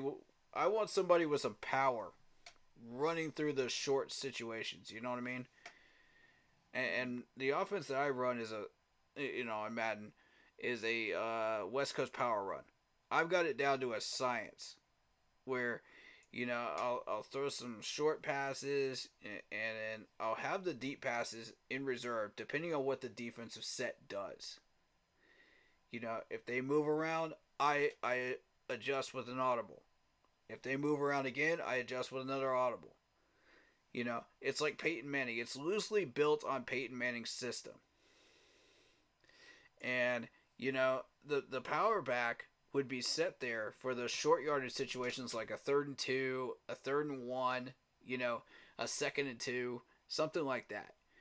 Or a goal line situation, on the 1 or 2. Damien says Foreman would be a good fit for that. Damien says I think y'all would have hired Vrabel, y'all would have had King Henry with him. Oh, Derrick Henry? I don't know about that. Yeah, I don't know about that. He's going to cost some money. Yeah, and that's not a guarantee either that the Panthers would be, where he would follow to. I don't know about that. Right. But not a bad thought. Not a bad thought. Right. I see where you're going with that. But Foreman would be a good fit for that power run offense, though. Definitely. You want a big, strong, burly running back. Okay. Back in the early days, I used to use Jonathan Stewart. He would get that extra oomph over the line, Yeah. Or you could use a fullback. You could use Jamal Charles was a good one back in the day, too. You want guys that size to run your short yardage situations and guarantee that first down and moving the sticks. And the more you get comfortable with that offense and start moving down the field with tempo, it starts to wear down that defense over time. It burns the clock. And eventually these guys are going to have to use those timeouts, because these guys are going to get tired. So if you know what you're doing and you know how to utilize your entire wide receiver core, you know how to use these power backs correctly, you know how to use this offensive line to where you can maximize the potential with a quick zip pass where the blitzers can't get to your quarterback in time, you have that ball out of there quickly enough. And I think Bryce Young could do that with some development. Because I clocked him at a 2.6, 2.7, and the league average is 2.8. Right. Matt Ryan was a 2.5. I want people to understand that. Matt Ryan was a 2.5. That's why I always used to use Matt Ryan. Because I would never get sacked with Matt Ryan. It was just almost impossible to have that happen. Because that ball would be out of there as soon as that third foot hit the ground. Whoop. And it would be a bullet pass right to where I want it. Because by the time I take that third step, I've already made the assessment. Okay, where are the gaps? Where is my wide receiver going to be? How fast is he going? What's the timing? What's the speed? Can I throw this ball right in front of him while in stride in that gap? Do I have to throw it over a defender's shoulders? What do I have to do with it in order for my wide receiver to catch it? It's little things like that. And if my wide receivers get doubled, my tight end's sitting right there as a check down for an easy 5. So, you could use a PA post. You could use a slant play. You could use I've got a few different plays that I use as just bare bones, and you can just expand on that with screen plays, counter runs, anything you want. Once those 4 are established, and a few different audibles, like if you try to run this in real life, you would be running about probably 6 or 7 different audibles with short language, Mm-hmm. short, quick language, because you want to get that ball snapped quickly before the defense can really get set and comfortable. And that's the trick. If you're quick on the trigger and you know what you're doing, it's just zip, zip, zip, zip right down the field. Whether you're using out routes, whether you're using posts, whatever you're using, just get rid of the ball so you don't take sacks. Yeah. Now, yes, that does turn your quarterback into a pocket passer. But what it also does is ensures that the defense has to go back and cover these guys. It makes them use energy and stamina to run back and cover these guys instead of just staying in the box and trying to pass rush you to death, which is what they did to us last year. And as soon as they start going backwards, that's when you hit them with the power run right up the middle. Push those gaps, open that up, 5-yard run. I mean, it's beautiful. When it works, it works. You want to watch those linebackers, though, because they will pick those balls off. So you have to know exactly where these guys are at all times, the star players on secondaries. But if it works, oh, it's a thing of beauty with the West Coast. And I've got it down to a science. So the trick is, if you want to try to implement that in real life, you'd be putting your wide receivers in some really, really dangerous situations where it could be hospital balls. So I don't recommend it. That's why you want a lot of depth. And that's if you're running the spread or the power run. It's necessary. But the key is the offensive line. The key is the offensive line. If you build the offensive line correctly to start with, everything stems from that. And I want wide receivers that are quick off the release. I want wide receivers that are fast, accelerating, speed, and going where they're supposed to go. Don't deviate. Go where you're supposed to go.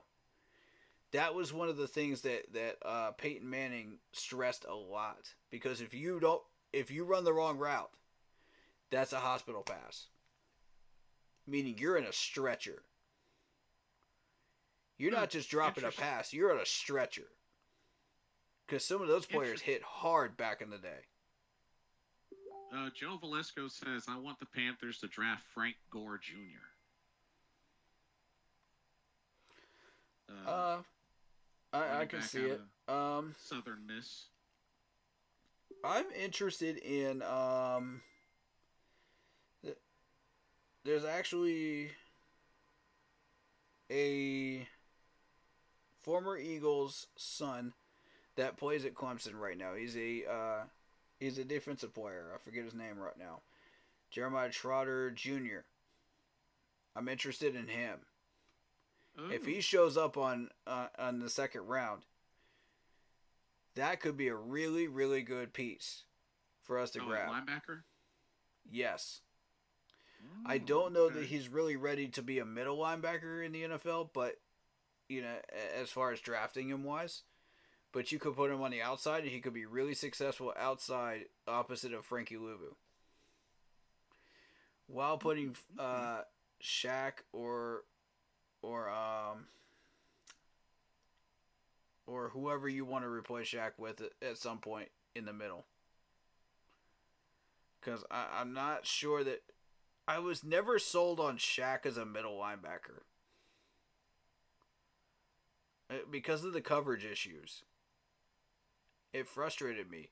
He worked on him a little bit, but I was like, if he just works on those coverage issues, then we're good. I can see him becoming the next leader of this defense, So yeah, let's get into this right. right quick. I wanted to get through Yeah. this list. And then I'll get So to the rest of the chat because I apologize if your comment was not read yet. So be patient, YouTube. okay. So 5 things to know about Dave Canales. Number one, he grew from the Pete Carroll tree, which is true. In the Correct. span of 6 years, Canales went from selling cowboy boots to serving on Pete Carroll's staff at USC, dated all the way back to USC. Yep. Which the job led to Canales working in clinics with Pete Carroll, who was the head man at USC at the time. Which their friendship led to Pete Carroll hiring Canales as the Trojans' assistant strength coach, which got his foot in the door. And then 1 year under Carroll made the impression. And then when Carroll took the job with Seattle, he brought him with him. So, yeah, I mean, that's a pretty big deal. I mean, got the job at Seattle. Hey, come with me. Bam. So that's a positive. A big one that stands out to me, though, number 2, he specializes in quarterback resurrections. And, of course, the main spotlight has been Russell Wilson, Geno Smith, and the most recent one, Baker Mayfield.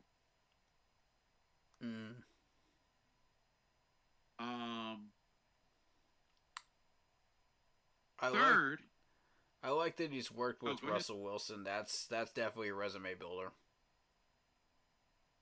Now, third, his offensive play calling is cerebral. Now, let me go into detail. It says, as outlined in his profile, his offensive scheme is an assortment of many schemes, never leaning on one identity too much.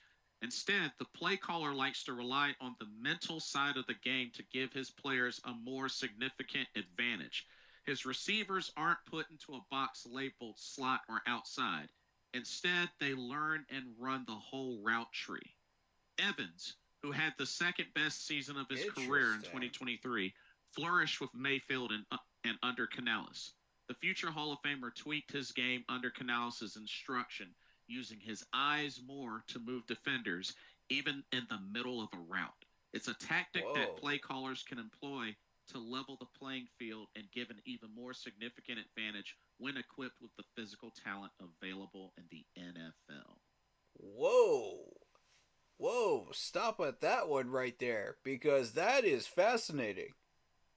So I guess he believes in hot routes and will not hesitate to give the receivers, I guess, free reign. I mean, he doesn't label really slot or outside. They just learn and run the whole route tree. They don't have to just follow one route. They can go anywhere they want. Is what you're telling me, right? That's what this sounds like. That is fascinating. If this actually develops properly, it works. You know, then this man's a genius. So he's a revolutionary. So he's not trying to classify himself in a spread or RPO or something significantly. This is next level.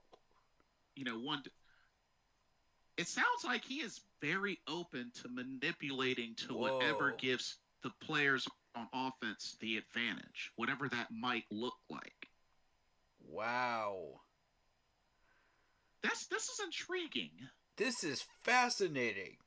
This is next level stuff right here. Like, no one's ever done that before. That I know of. It's definitely intriguing. This could change the game. He likes to rely on the mental side of the game to give his players a more significant advantage.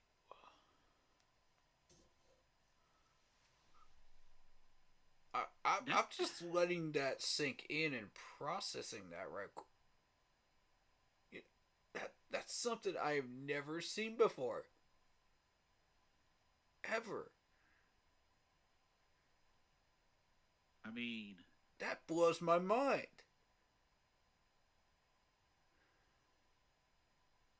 so Is it so dang, possible? bump. Is So it he's like possible bump. to fully develop that type of offense? So he's like bump being classified as slot or outside. You gonna learn the whole route tree? Okay, well, excuse me. Whoa. I mean, that's a lot to learn for your wide receivers.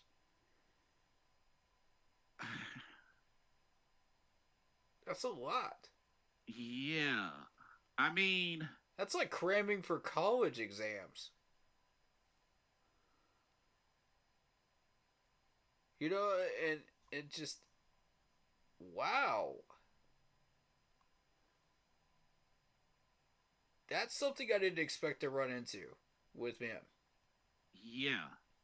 Um, the only other two Is that is he maybe comes from what a. Dan Morgan saw and he was just like, that's fascinating. The only other 2 points is he comes from a family of inspirers and communicators, and he's the only current Hispanic coach in the NFL. Okay. Fifth in league history. But yeah, man, that All offensive right. Can play we calling. can we go back to number 3 here? Because like, wow, Yeah, yeah. that's what caught my attention. I was just like, you have my full attention now, Canales.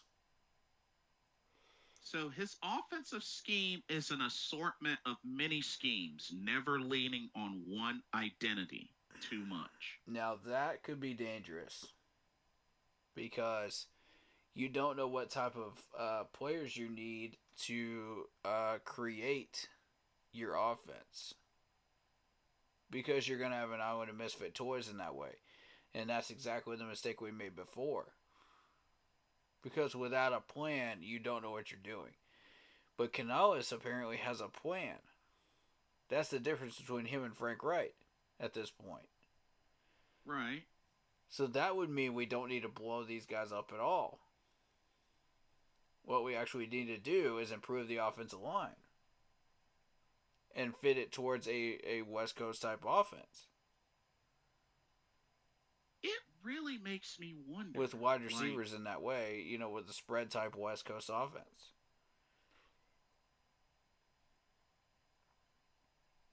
Fascinating. That could work. That could actually work. It really makes me wonder. Wow.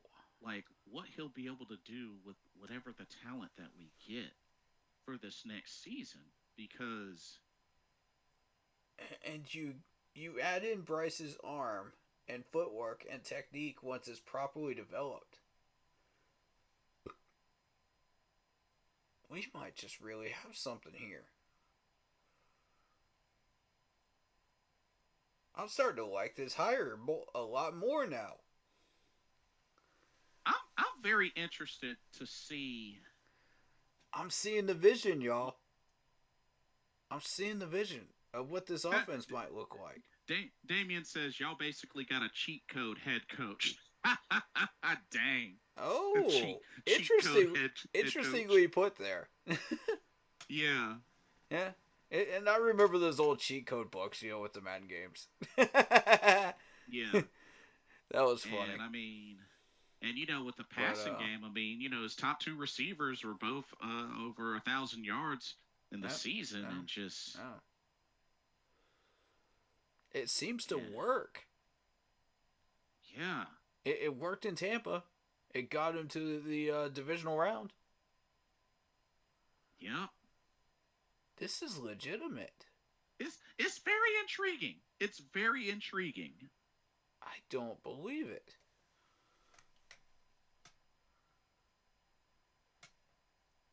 Imagine what this is going to look like after 3 years after you built it from scratch. And just that last part, the future Hall of Famer, talking about Mike Evans, the future Hall of Famer tweaked his game under Canales' instruction, using his eyes more to move defenders even in the middle of a route. Huh. So it's that almost is next level it's right almost there. Borderline hot route. It is, yeah. that's next level right there, man. Like that's taking your game to the next level and doing something that's never been attempted before. But you know how much trust I would think you'd have to build with your receiving core? Right. Right. You need to be on the same page with these guys. Completely. And right now Bryce doesn't have that with this wide receiver core at all. I'm very curious to see how he works with Bryce Yeah. and this I offense. I need some people in here that can develop players because otherwise this is not going to work. That's that's what my line of thinking would be. And it's already been confirmed he's going to be the play caller. Which okay, so if you were to bring in an offensive coordinator that would fit with that and not get in the way of Canales, but work with him instead, and actually have somebody that's established in the league, who would you bring in? Uh so this is the assumption that Thomas Brown is out. Yeah. Mm-hmm. And he needs to be. Fire Thomas Brown, please. He's hot garbage as far as play calling. Ooh, that's As a tough. person, I'm sure he's very nice. I'm trying to But think that's not what we're who. paying him for. Let me see. As a matter of fact, let me go to the coaching tracker just to see what other names were in that coaching Yeah. tracker. We need a West Coast type guy. That's what we need. In order to Okay. really fit with Canales.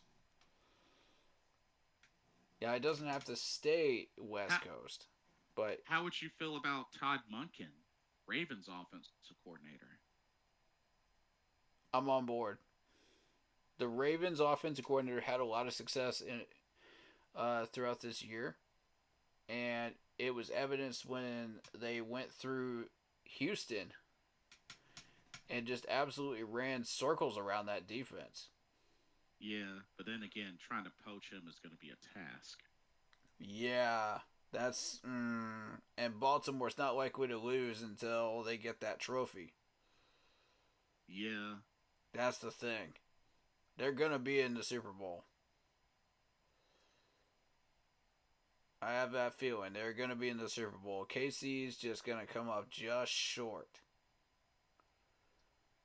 They're gonna play a heck of a game, but they're gonna come up just short this time. Right. Right.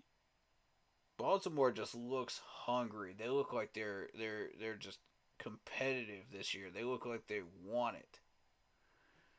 So the only way you're going to be able to poach people from a team like that is if they lose. So we're in a kind of a predicament here. Okay? What this Uh creates huh. is a predicament.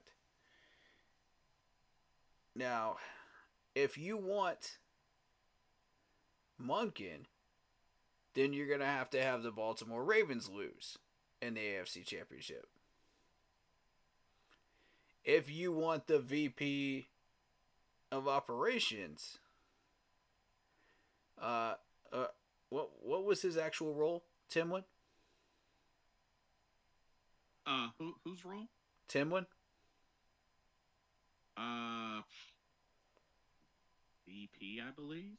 Yeah. If you want Timlin, you're going to be wanting KC to lose in the AFC Championship. So this kind of creates kind of a dilemma, doesn't it? A little bit. If you like both Right. people, which one would help us the most? I Oh, vote Timlin. I totally forgot. Kellen Moore, I know, is a name that's kind of bounced up quite a bit for offensive coordinator. I mean, From the Chargers. yeah. I'd be interested.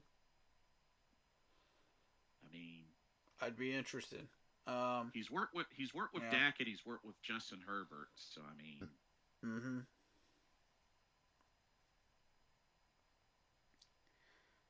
Kellen Moore Yeah. might he might be able to do a little something something, Yeah. little something something. You know, he's at least worked with some good quarterbacks. The one coordinator that I can't figure out why he got fired was Fangio. Because if you go Oh, back and Big you look at Fangio. the overall body of work of Fangio in in Miami, Uh huh. and let's discount like the Baltimore Ravens. You know there was the second Bills game. Let's discount those two. Look at his overall body of work. None of those offenses got past 30 points. Right. If you really look at the scoreboard, that's not bad.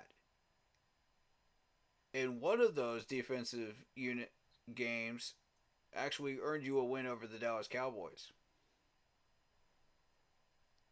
So Right. Right. for the life of me, he only spent 1 year in Miami, right? As defensive Uh, coordinator or more. I thought it was two. That's what I thought too. Was two. Vic, let me see. Vic Fangio. Or That wait, one, he was with. Oh no, it's just 1 year because I forgot. Before okay, he 1 year. was with 1 year. the Broncos as head coach. So Ah, yeah, okay, 1 year. okay. So he was not ready for the head coaching role, clearly, because the Broncos sucked. Yeah, he did not have a good head. Let's coaching keep it a buck. The Broncos were awful under Fangio. But I mean, and the owner in Denver is impatient.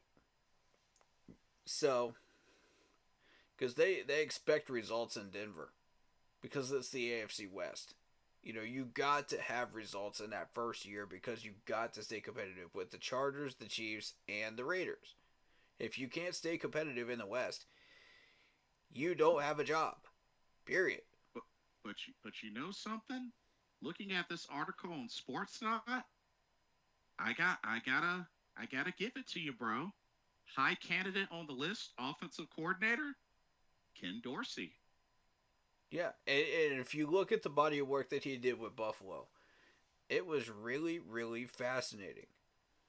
It says, with Ken Dorsey as offensive coordinator, the Buffalo Bills have one of the best offenses in the NFL. While the Bills' ground game left something to be desired, Dorsey's offense with Josh Allen was one of the most explosive forces in the NFL, and firing Dorsey did little to change the Bills' offensive efficiency. You Dorsey know is a why? future head You coach. know why? You know why? Because Joe Brady, who was our former OC, is playing parrot. He's picking up right where Joe Brady left, where Ken Dorsey left off, and reading right out of that playbook and using it. Ah, fair point. Fair He point. he had so much time over the year to learn that playbook and how Joe Brady was using it. He said, "Let me give this a try." When he got when Ken Dorsey got fired, and I said, "Why would you fire Ken Dorsey? If you're a Buffalo fan right now, you're going, make this make sense. Yeah, This makes zero sense." But another man's trash is another man's treasure. true. And as we all remember, he was Cam's quarterback coach This is during true. the Super Bowl Yep. in 14 Working and 15. working alongside Mr. If you want a feel-good comeback story, plus the offense that Ken Dorsey brings, bring him in. He runs mostly an RPO. But he can run a West Coast if you ask him to. Ken Dorsey is adaptable. You think him and Dave Canales can really I think work well so. together? I think so. I think that'll be a happy marriage right there. They won't get in each other's way. They'll work together. And Ken Dorsey's adaptable. He'll listen. You know, if you want something done, he'll listen to you. And he'll adapt to you. I've noticed that when I was watching Buffalo's offense. And I was like, okay. You know, he took Joe Brady's ideas and he kind of said, okay, let me tweak that a little bit. Let me make that work. And look at what happened. You know? Because Joe Brady by himself could never be able to pull off what that playbook was. But put him together with Ken Dorsey and it's like, okay. I see what you're building here with this 25% of your little playbook that you're building, Joe Brady. Let me use that. Let me add that to what I've already built in Carolina that I've already been loading up with when I've been working with Cam Newton. Let me have some fun with this. And the numbers have definitely been the truth for Ken Dorsey and his resume. His body of work has definitely been his resume. Yeah. I don't understand why this man has not been hired by somebody yet. Why have we not picked up the phone yet? That's what baffles me. You know, Tepper wants a feel-good story. Here's a feel-good story right here. Ken Dorsey. Bring the champion back home. Damien says Fangio was going to the Eagles. That's why he got fired. Plus, the defense didn't do much with the injury stacking up. They did have a top 10 defense, though. They did. They did have a top 10 defense, Damien. Right at number 10. They had a top 10 defense, so they weren't that bad. I could see a small counter argument of look at the Dolphins' schedule. Yeah, that's a good one. That's a good one. If people want to use that as a small counter argument, I'm on board with it. And see, they got a higher ranking defense than the Lions, and the Lions are getting ready to play in the NFC Championship. Yeah. So. But yeah, all of those defensive units that we've seen so far in the playoffs have been absolutely amazing. It's been fascinating to watch, especially Detroit's, because when you watch Detroit's, it's just like, whoa. Since when did y'all have a defense going into the playoffs? Because you watch that Detroit defense struggling going into the playoffs. It's like, well, there's some holes here, and then they started turning it on in the playoffs, and it's like, okay. Yeah, and they've been able to get some key stops and whatnot. They made a believer out of me. The game is on the line. That's for sure. I give them that. But so, you know, yeah, I'm liking the idea of Ken Dorsey, Dave Canales relationship, man. That could work. That could probably work. Yeah. That would now be my second choice. You know, because I still want Slovic, but Ken Dorsey's my second choice, and now you convinced me of the Ravens offensive coordinator as well. Todd Monken. Yeah, because of what we have discussed tonight. So he's now on my list. I still would rather have Ken Dorsey, and it's tough to get somebody ahead of Ken Dorsey on my list. That's saying something, because I love this dude. Love him. I was so excited to see what that offense was going to look like once he left Carolina. I was just, I was chomping at the bit to see what he would do. And I was rewarded. So, That was awesome. Damien says, I can't believe I have to trust Purdy this week. What's wrong with that? What's wrong with that? Awesome. Yeah. Plus What's you wrong with have that, CMC on that team. Let's not forget about team is that. stacked. And Steve Wilkes. So you're not just trusting Purdy. I mean, Don't forget there's 52 other people on that team. They got the home field. They the number 1 seed. What more do you want? Shoot, they got a good chance. By using the other 52 players as well. So there you go. It's not just Purdy. It's not just the quarterback. There's 52 other players.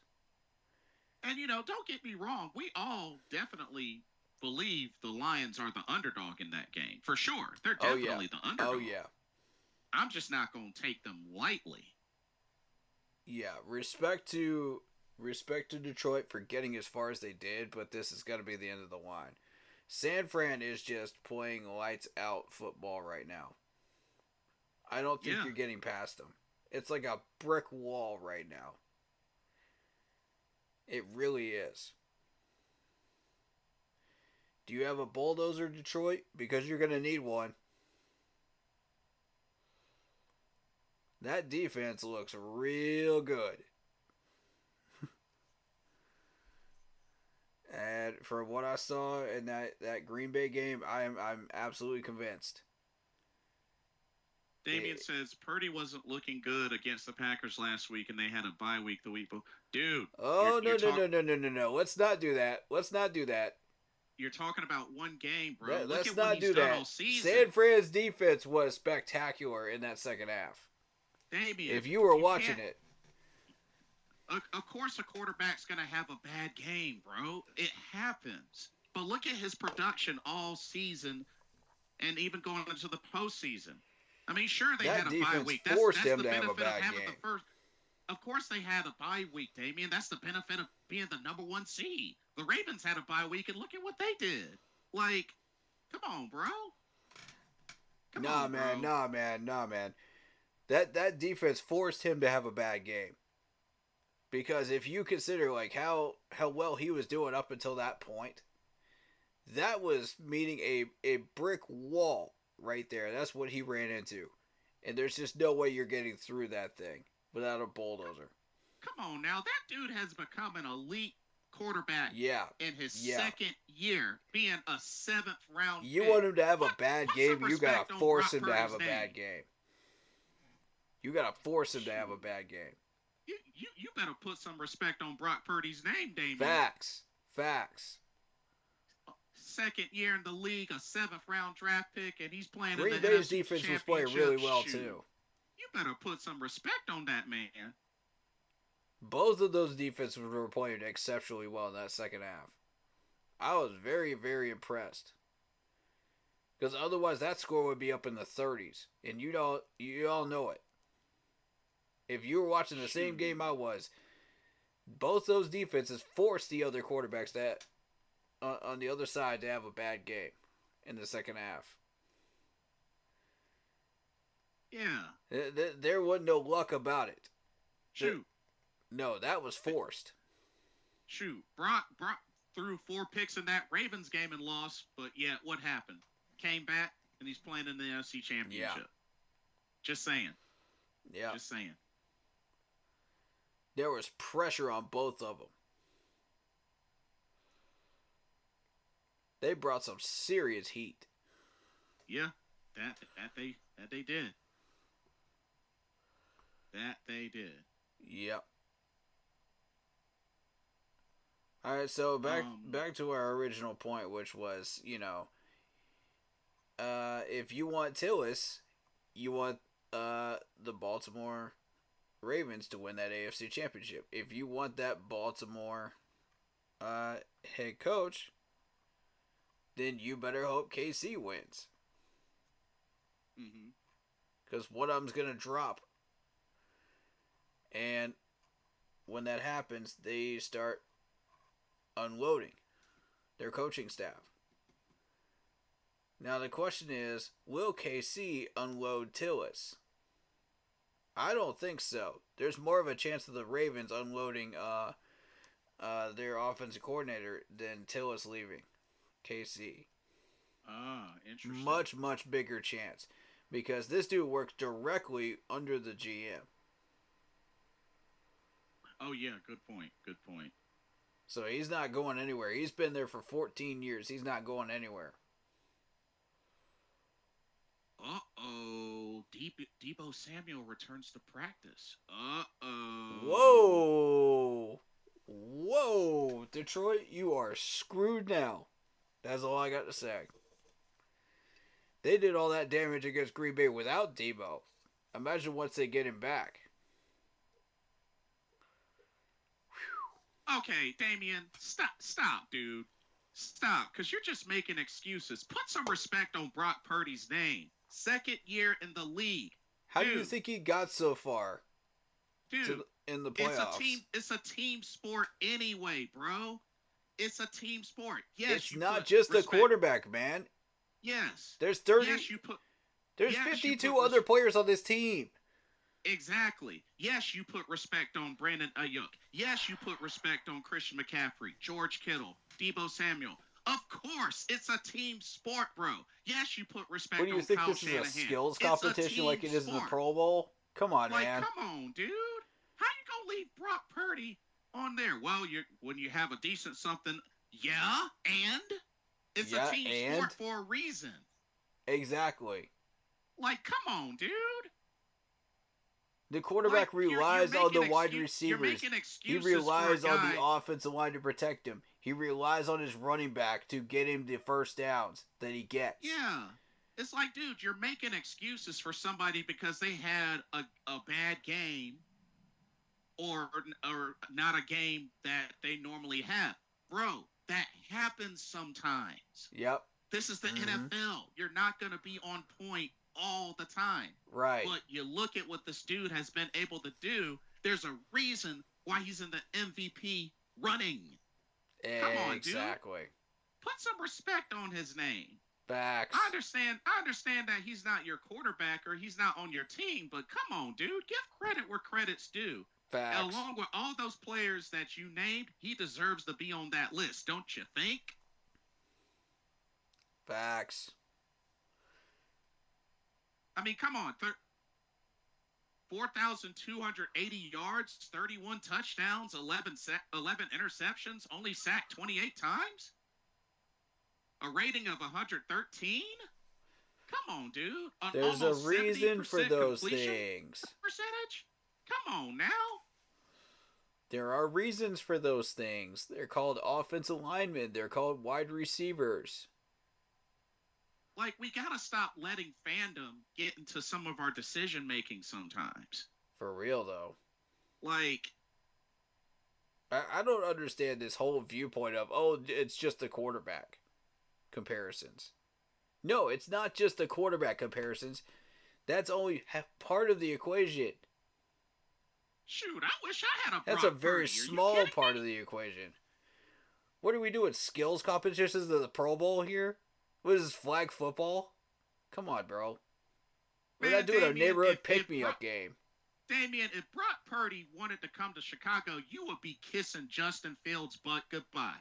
Tell me I'm wrong. Facts. Tell me I'm wrong. Facts. Facts. Tell me I'm wrong. Facts. Tell me I'm wrong. That's big facts.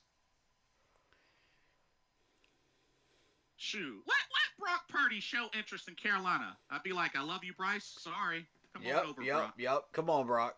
Come on, Brock. Shoot. Welcome Second home. year in the league, and he... Welcome home. Shoot. I'll be there to give him a big hug and a handshake myself. Come on. Man, Damien, if Brock wanted to come to the Bears, you would give Justin Fields the big old boot to the bum. You know it. Yeah. In a freaking heartbeat. Justin Damien Fields says, will be heck gone. No. You are lying. No, you're capping. You're straight capping. No way. No way. You're not fooling anybody, Damien. You mean to tell me you would turn that away and keep Justin Fields You're capping. You're capping. You're capping.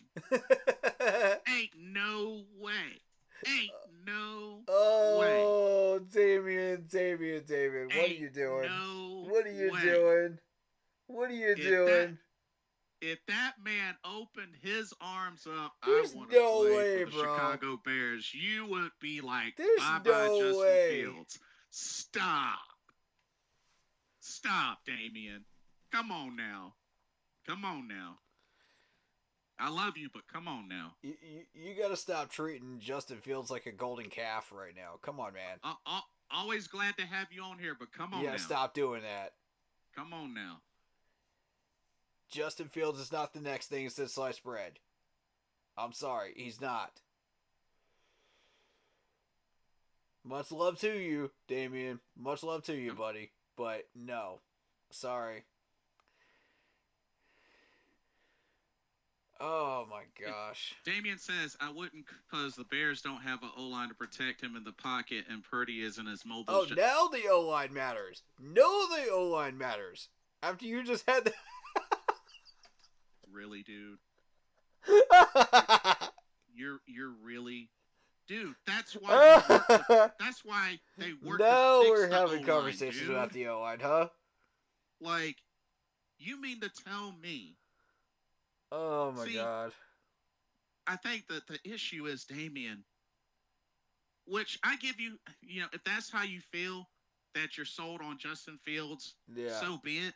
Yeah. But you mean to tell me if Fair. Brock Purdy wanted to jump ship to Chicago, bro, a proven I'd be all over quarterback, that in 0.5 seconds, bro. and you would still be Give me like, Brock. we'll just stick with Justin Fields, who has not proven himself. Give me Brock, bro. He's done a little bit of something, but there's reasons why they're talking about moving on from Justin Fields. And if you had the opportunity to get a proven, Why it took this and long, only I his don't second year, quicker than Justin Fields, his second year. Okay. If you go right on ahead. Go right on ahead. Okay.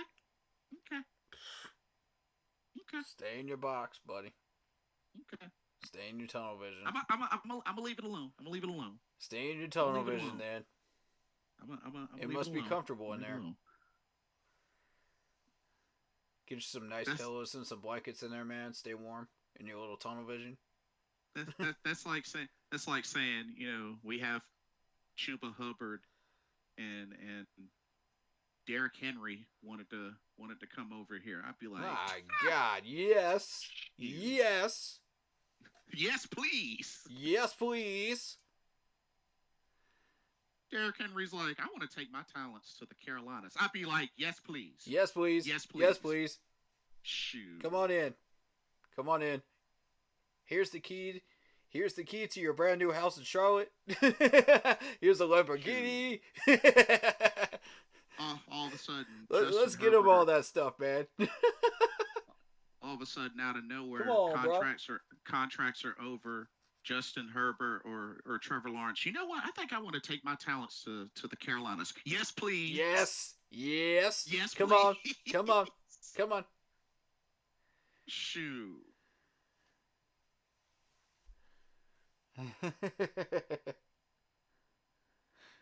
Oh my goodness. What does this chat turn into?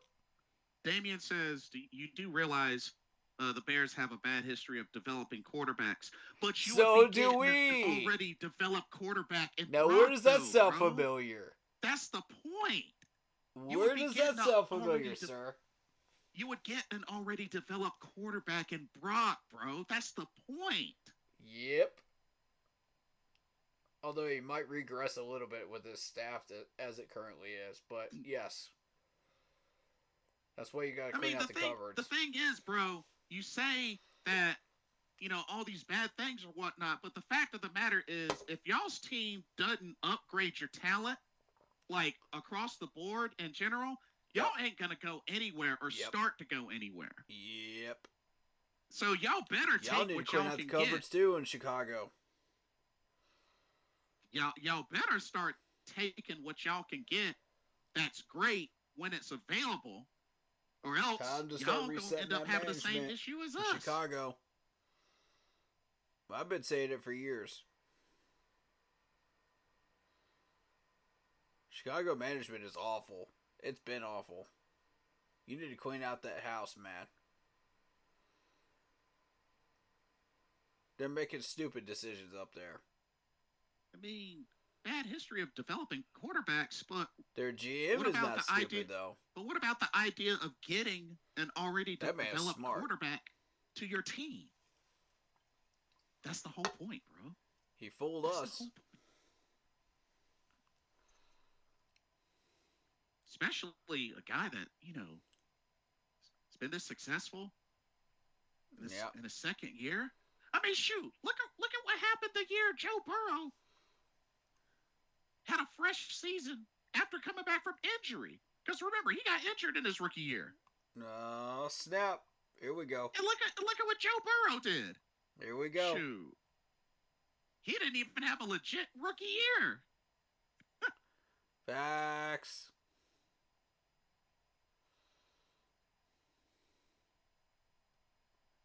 Y'all cheesing now, man. Y'all cheesing. Listen to this. Come on now. Come on, Damien. But I will say this: if Love he you, buddy, doesn't but if he nah. doesn't have faith in his team and his organization, then he's being real. I mean, Yeah. he's being real Yep. and he's being honest. And if Yeah. that's credit to you for expressing that. Yeah, and recognizing it. But Most I mean, importantly, just because some of these Bears fans up there are delusional still. And got the tunnel vision on. Just my like thing our is, Panthers y'all fans gotta are. y'all gotta start somewhere. Yep. Just Yep. They need to clean out the cupboards too, man. Just like we do. Ooh, The only person that does it is that GM. Here's an interesting tweet I came across from Panthers Culture. Okay. Says, now that they've taken this approach of hiring Dave Canales, you have to give him whatever it takes to build an offense 100% in his vision, what he always dreamed of operating. Dan Morgan needs to spend and trade for whatever assets it takes to protect his quarterback and give his quarterback and head coach all the playmakers they need to succeed. That's why you have I didn't forget about the chat, bro. I just now. haven't been able to read it, Marcos, because I couldn't get a word in with the chat so far. I haven't been able to keep up. Actually, you good though? Go ahead. Yeah, you go ahead. And it's just been a wild night. Just like both our chats are just like crazy right now. Facebook's the only thing that's dead right now, thankfully. Yeah, because that's the one that disappears off the radar. And then I'll never see those comments again. Yeah, I'll let you go in. Go ahead. Yeah. I'll let you go in. So those comments always go first. So, let's see. Yeah, go for it. So, the 6 years for Canales. Yes. Tepper pulled out the purse, the real Sunchild says. Yes, he did. Indeed, he did. Did the details come out of how much that was? Not yet. But that is just 6 years. Okay. Marcos Cash asks, how y'all feel about trading back and drafting Devontae Sweat? 6'4", 362 defensive lineman from Texas. The man will clog the middle of the line.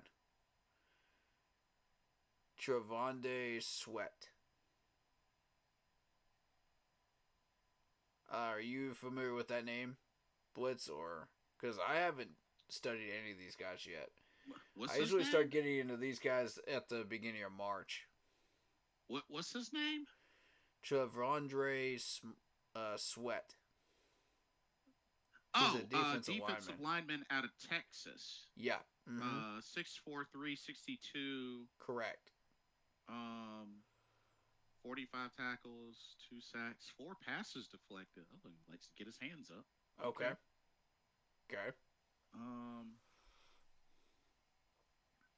Let me see here.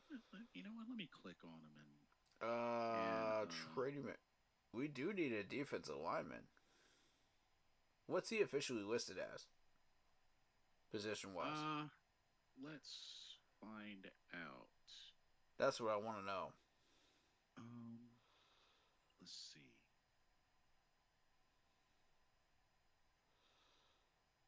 Yeah, let's do a search here. Defensive tackle.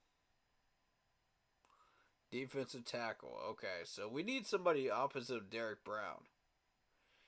Because everybody just keeps doubling up Derek Brown and keeping him out of the backfield. Even though he keeps beating him anyway. So we need another one. He has 4 career sacks, 15 tackles for loss. Oh, okay. Ooh. Okay. Ooh.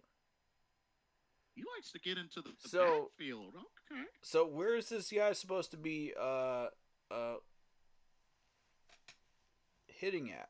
What round? According to Tankathon, looks like round 2. About the 49th pick. I'll say third round. I don't see him. I see him lasting a little longer than that. Defensive tackles in the last 2 years kind of lasted a little longer. That were sitting there at the middle of the second round. It all depends on the trends of what teams need and what they draft positionally. So he could end up going into the third. Early third is my guess. But who knows? Could be middle third.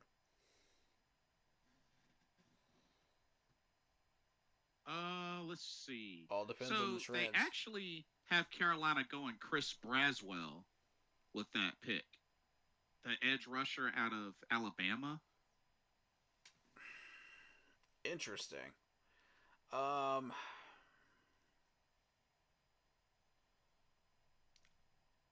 That's second round, right? Yeah. Oh boy. So he's edge / outside linebacker, but Okay, here's my thought on this. We can draft a defensive end in the 4th or 5th round to match Brian Birds. And still get enough talent out of that defensive end to take the heat off of Brian Birds. If we were to keep him somehow miraculously. Now, the problem is we're going to have some bad defensive ends next year regardless. They're going to be average or below. You know, YGM is showing a little bit of promise. Haynes is showing a little bit of promise. But beyond that, we got nothing. Oh, he had 8 sacks this season. And I know this is not going to be the popular opinion, but we need to go offensive lineman first. First pick we get, which is second round. It's very possible that could happen. If we don't get an offensive lineman in the second round, they'll all be gone. They will all be gone, I promise. There's a lot of teams that need offensive linemen. You think a good amount might be gone in that first round, or probably mainly it might mainly be receivers? I'd say roughly half. That's been the trend the last few years. Yeah, good. We could still pick up one of the last remaining like A- guys, most likely. Right. If we pick it at 33, I could see that happening. But we got to be very, very careful who we pick. Because it's got to fit this system that Canales is building. If we pick the wrong one again, we're just falling into the trend again. Damien says, with the last name Sweat, I wonder if he has any relations to Montez Sweat. Don't know. Good question. I didn't see anything in his bio, so yeah. I'm gonna assume no, but I right. don't know for sure. Right. And Joe Valesco, he's taken the Lions to win.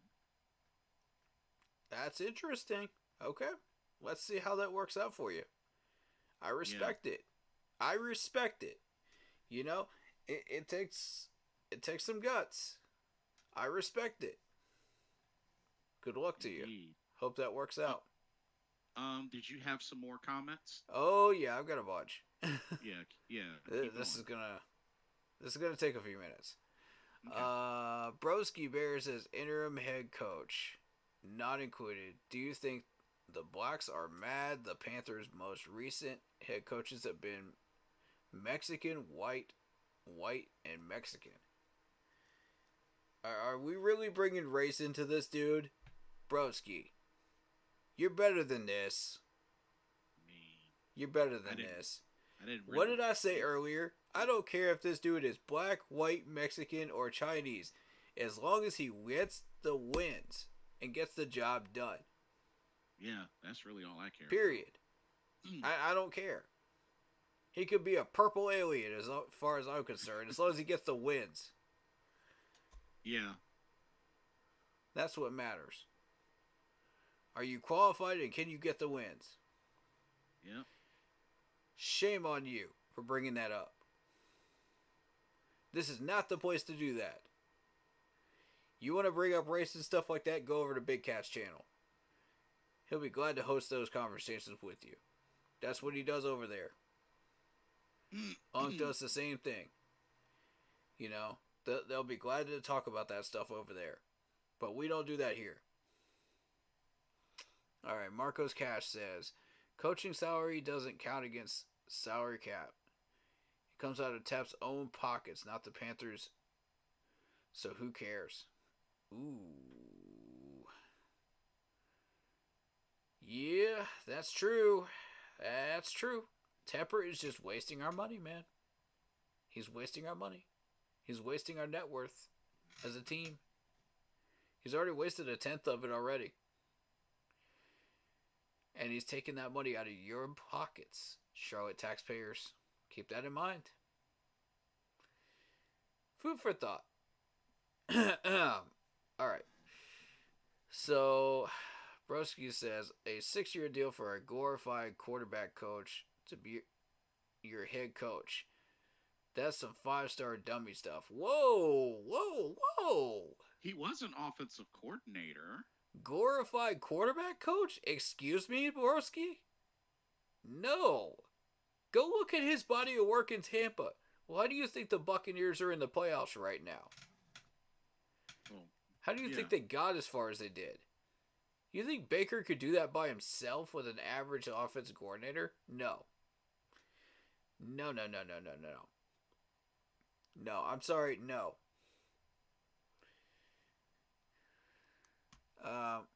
David Screw says, it says Morgan and Canales will report directly to Tepper. Oh my god, no. Yeah. That's about how I feel about it too. I don't like that either. Well, hopefully the salary cap contract dude can be the buffer. Yeah. Kinda, I'm going to need somebody to be a buffer here. That's not going to work for me.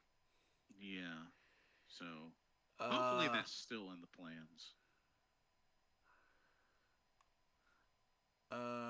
Reported by David Newton on that, by the way. Okay. Damien says, speaking of Super Bowl, say if the Ravens and Niners go to Super Bowl, which I'll say it is rigged with the Super Bowl logo colors and the guy with the announcement on his TV. Nah. No,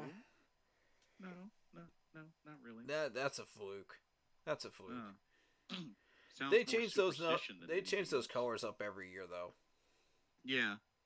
Sounds like a superstition type of thing. Yeah. But anyway, yeah. Continue. David Screw says, I hate Tepper. You and every Panthers fan out in existence right now. Honestly.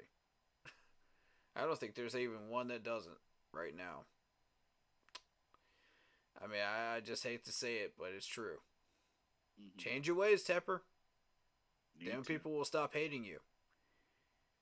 Get a clue. Yep. Broski Bear says, Panthers going to be the first team in the league to be playing 3 head coaches at the same time. Law, 2 former and 1 current.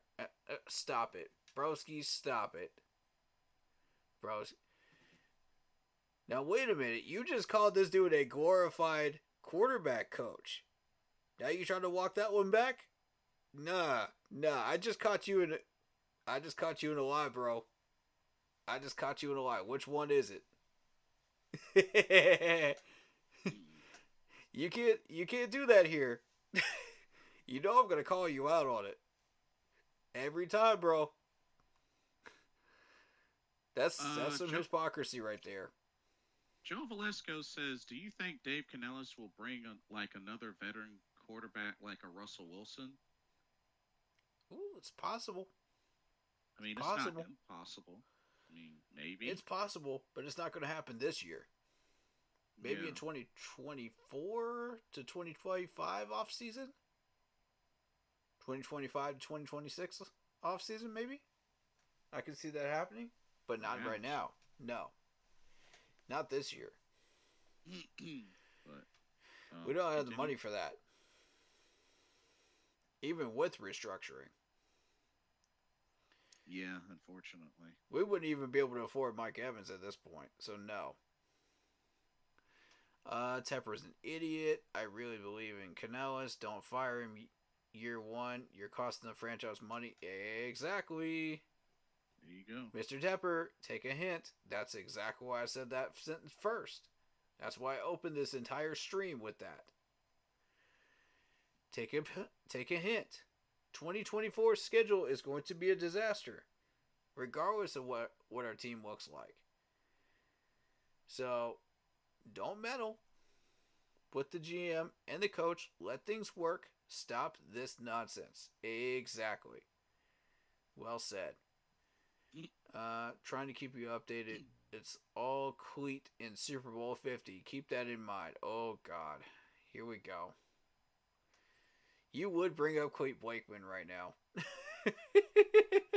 Is he coaching or not coaching? He's going to be reffing the Detroit game. Oh, jeez.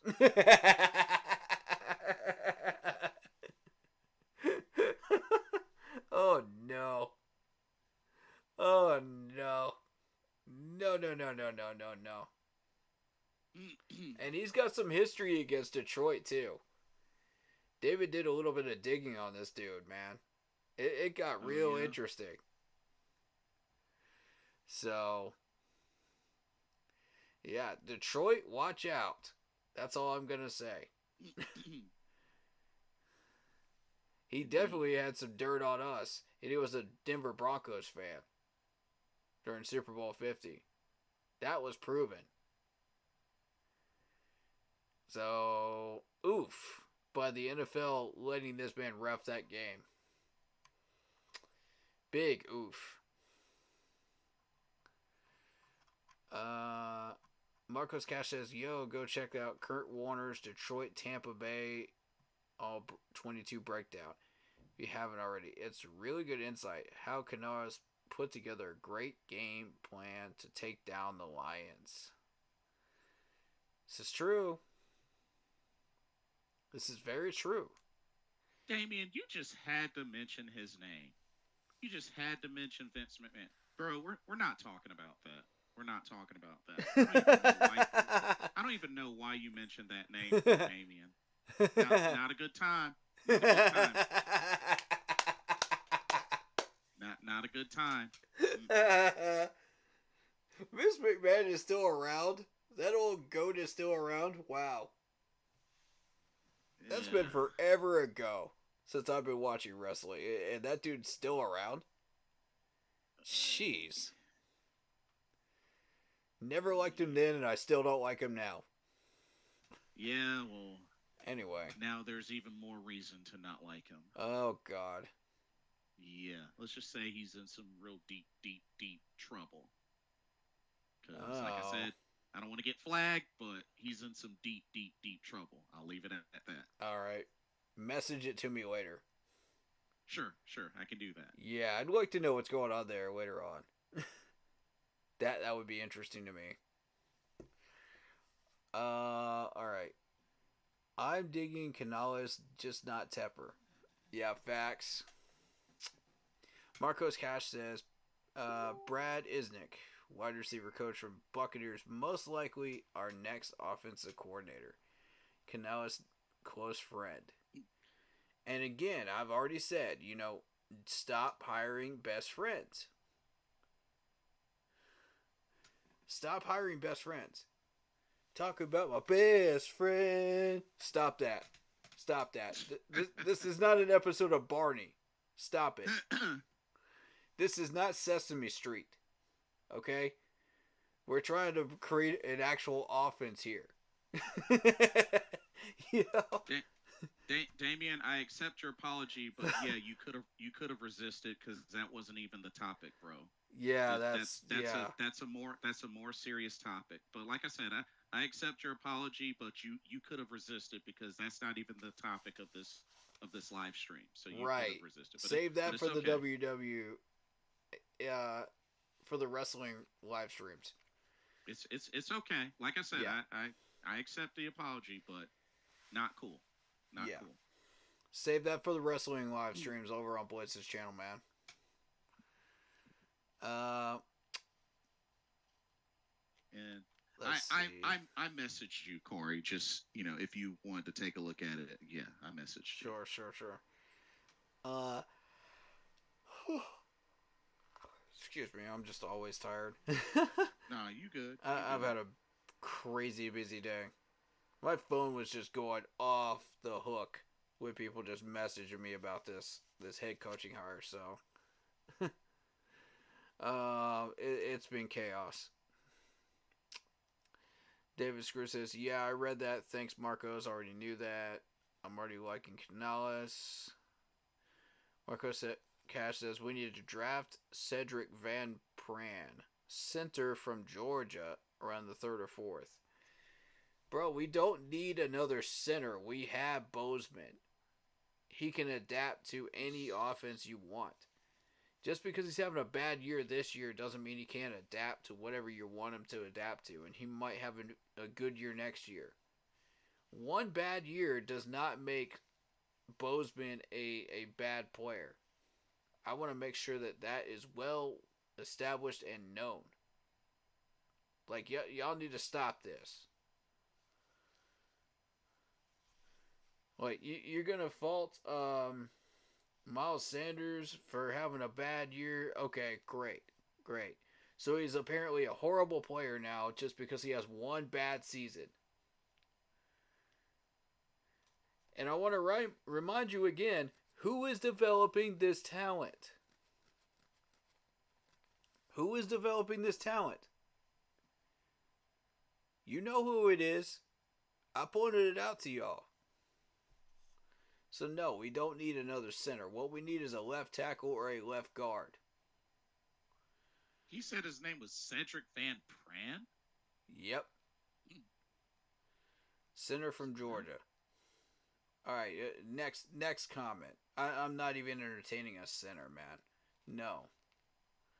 Center's not what we need. David Screw says, "Here's a good question. Is the 6-year contract a prove-it deal with incentives?" Ooh. Good question. Is it? That's a pretty big prove it. Yeah, that's what I was thinking, because you did the same thing with Matt Rule, and it was kind of like, oh, I'm locked in. That's how much commitment I have for my coaches. It's like, stop it, Mr. Tepper, stop it. This is why we fired the guy that was handling the contracts in the first place. Ding, ding, ding, ding, ding, get a clue. And it's like I said, my whole thing This is why we're interested in Tillis. My whole thing was, Matt Rule, 7-year deal. He got let go in the middle of year number 3. Frank Reich, I don't know how many years his was. He got fired during the first year. It's like, you don't want it to become a trend. Right. That's my whole thing. Yep. Incentives say, with that contract, though? Yeah. Yeah, that's what I'm questioning. I don't know enough about contracts, and I'll take this moment to say, if you know if anybody knows anything about contracts and they feel like they really know their stuff about contracts, we will plan a stream just so you can come on and teach us. Because Yeah. everybody could benefit from that knowledge. We could all learn something. And I would really, really like that. And we'll take that time. We'll schedule it just for you. You know? Yeah, absolutely. I encourage people to come forward that know this stuff. Because this is an area that's a deep, dark rabbit hole even I won't touch. So, David Screw says, if I'm giving you a contract that big, I'm doing incentives. Facts. Facts. Big facts. You got a point there. I could be down with that. Yeah. I don't want my contract that big anyway. Can coaching contracts have incentives? They can have incentives, right? I would think so. I would think so. I don't know for 100% sure on that. I don't know how that works. So, again, not my area. Oh, okay. Not my rabbit fair, hole. So, anything dealing with contracts and all these bonuses and all that stuff, I have no idea. Not my area. I don't dive into that. All I focus on is how much that damage that does to the salary cap, or it doesn't do. Which is understandable. Totally understandable. That's what I'm focused on because that's what's going to impact how our roster is built. David Screw says, here's the thing, a team can turn around and get that right coach. Anything is possible any given Sunday, my motto. True, but this team is not turning around in 1 year. No, Yeah, this is going to take 2 or 3. It's going to take some work. This is going to take 2 or 3. I hate to tell you all that, but it is. We're going to go through some losing games in order to get there. It's going to be painful. And, just like it was mentioned before, the schedule. But be patient. I mean, we don't know the order of the games, but right. We at least know who we're playing against next season. And that's all I need to see. It's rough.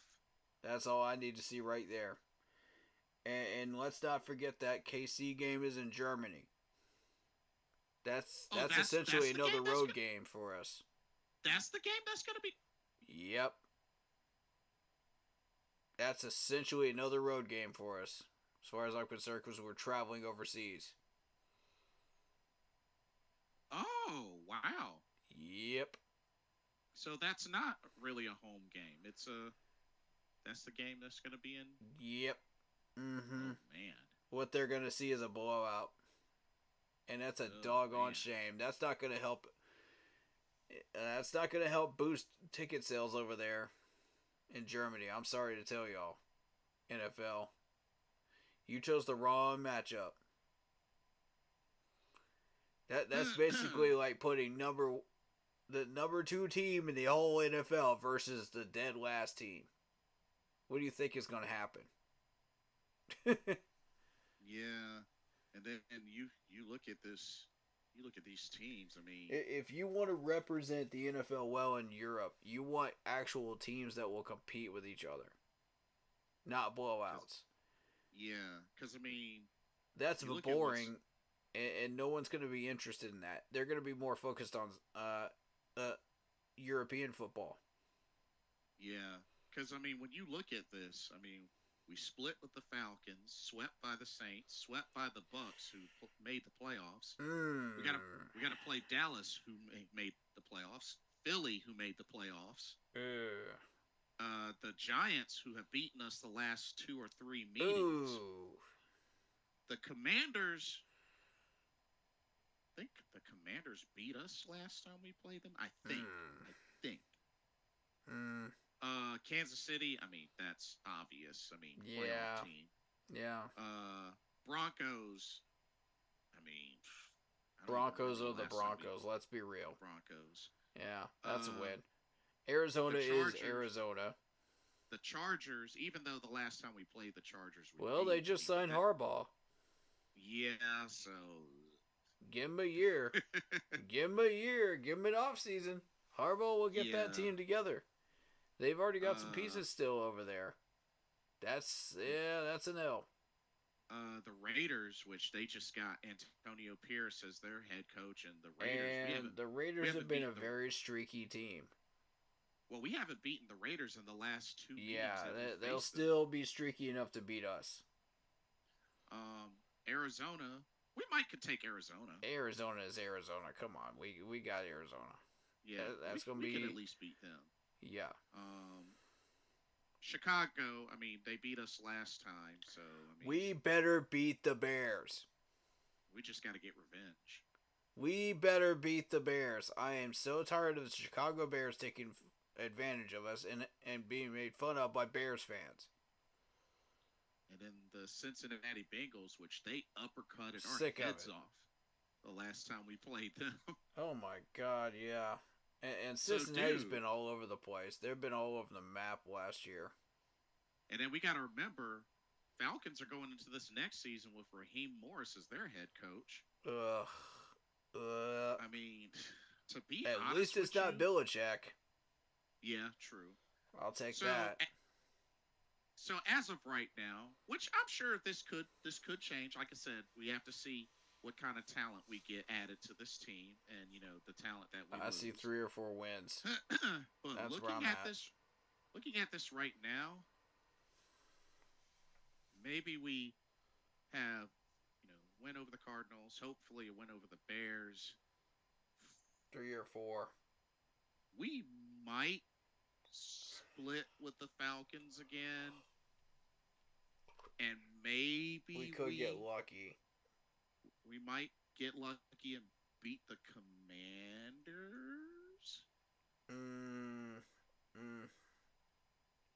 Not if Eric Bieniemy gets the head coaching job. Oh yeah, there's that. Okay, maybe a split with the Saints then. So I think probably on the best day, maybe 5 wins. We'd be better off getting our split against the Buccaneers, since they won't have Canales anymore. Oh yeah, fair point. And we did And the almost Saints beat them won't be one of those losing 2 anything; games. they'll just be building.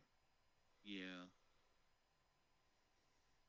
So maybe 4 to 5 at best.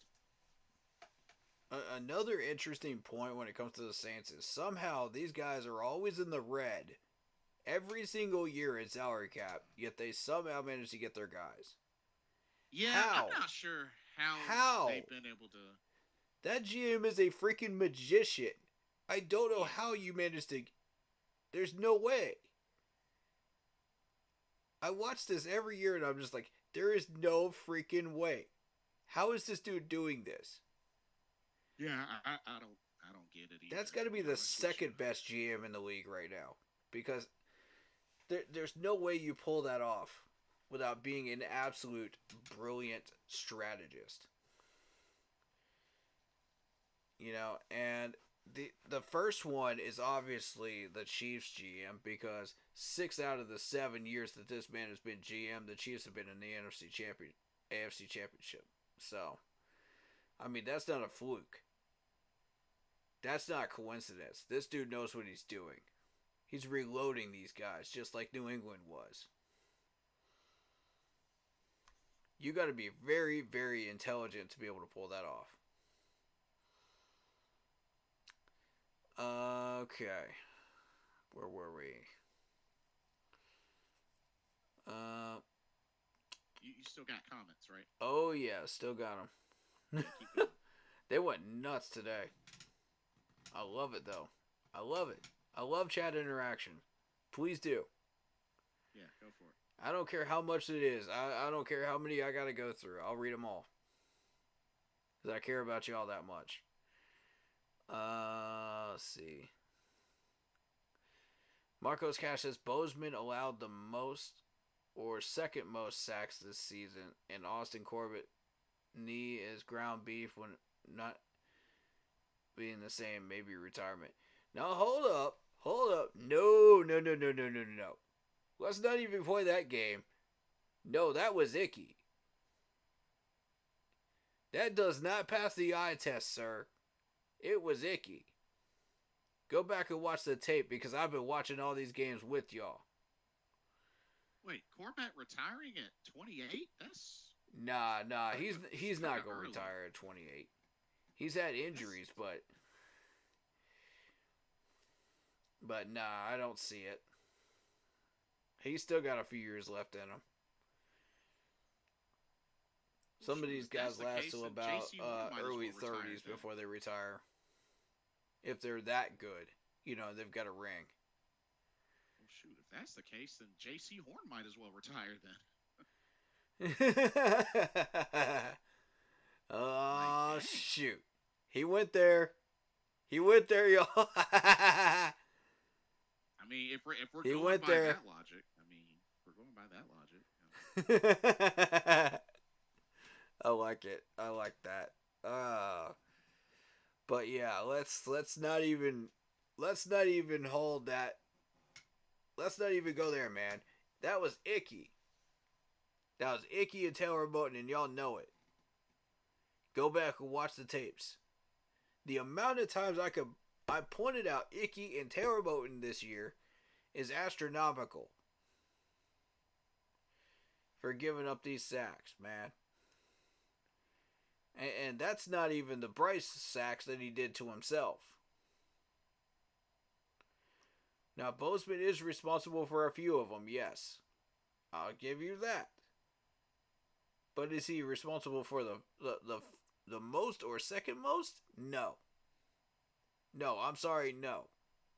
Look at where that pressure kept coming from. Kept coming from the left side, didn't it? Gee, I wonder why. Everybody decided they wanted to put their best player over there on Icky because they know they were going to win. Even just the most average guys, they knew they were going to win. Because he was having a trash year. I didn't say the player was trash. I said he had a trash year. Don't take that out of context, y'all. Because I know somebody's going to try to do it. Oh, snap. Alright, so Lock Poppy says, it's the new era of the NFL. You can turn around a team in 1 year. Look at what the Texans did. But can we do it? No. I don't see it. That's really... Not with our cap. Not with our cap space where it is right now. Unless we did what we did last year with all those restructures, which was like, God knows how many restructures. How many did we go through? It was like 4 or 5? At least 4. At least 4. God, man. Maybe 5. That was nuts. I don't see it happening again. It was definitely a handful. You got Taylor Moton's contract that's sitting in there in the high 20s, but everybody else is in the teens. So, I don't know where you expect to get that money from restructured, but definitely from Taylor's, but everybody else? I don't know. Like Poppy, you read my mind. It's not impossible. I've seen teams do it. Yeah, but they have more money than we do. They have more resources than we do. They've got more talent than we do. Read in between the lines, people. Pay attention. David Screw says, oh no, my key card doesn't work. Fix it. Ben McAdoo. Ben McAdoo. Nice. I like that one. That was good. Marcos Cash says, what are we talking about? I just came back. That's mind-blowing. Wow. Marco says, I did not like Bryce this season, but he's here to stay, and maybe, just maybe, a Canales can unlock Bryce. And finally, somebody in this chat, understands that there is more to Bryce than what half this fan base thinks there is, which is nothing. Yes. And I'm glad both of our fan bases understand this, because now we can start to really have real conversations about Bryce instead of just being narrow-minded and dog-minded. about this. So Yes. I appreciate that. And I respect all of you for being willing to be open-minded and listening. David Screw says, I like Bryce, just hated the coaching and development of him. It's not fair to Bryce. Exactly.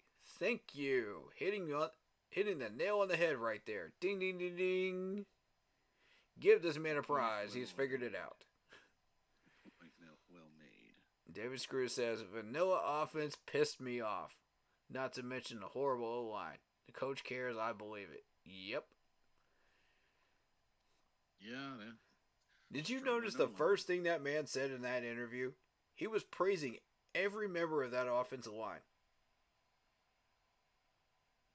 Oh, with Tampa Bay? Yeah. Yeah. He was praising every member of that offensive line individually. I was like, whoa. Now, what coach speaks like that?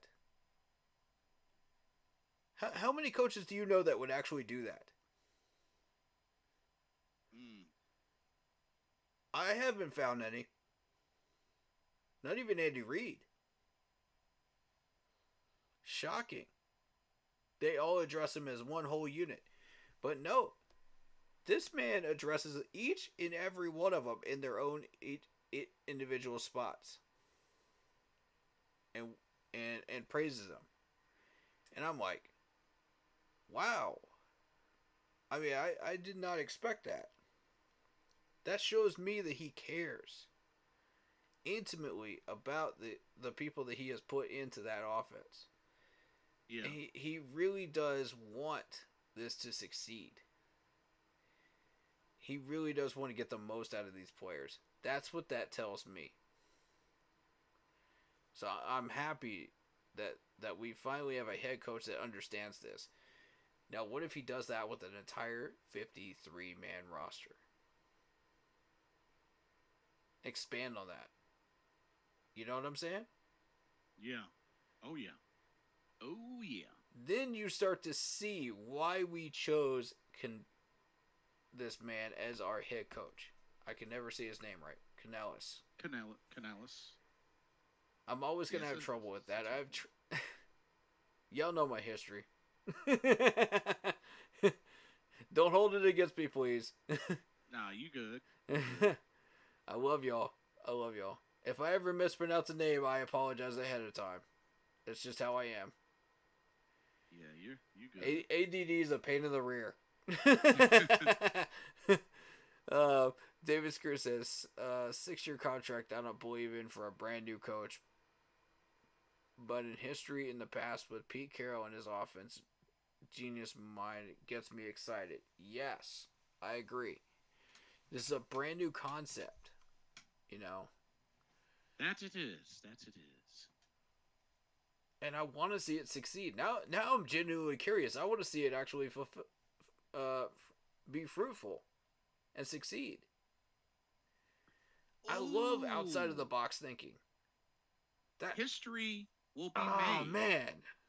So this Super Bowl, DJ Tiesto will be the first in-game superstar DJ to perform a Super Bowl. Oh wow!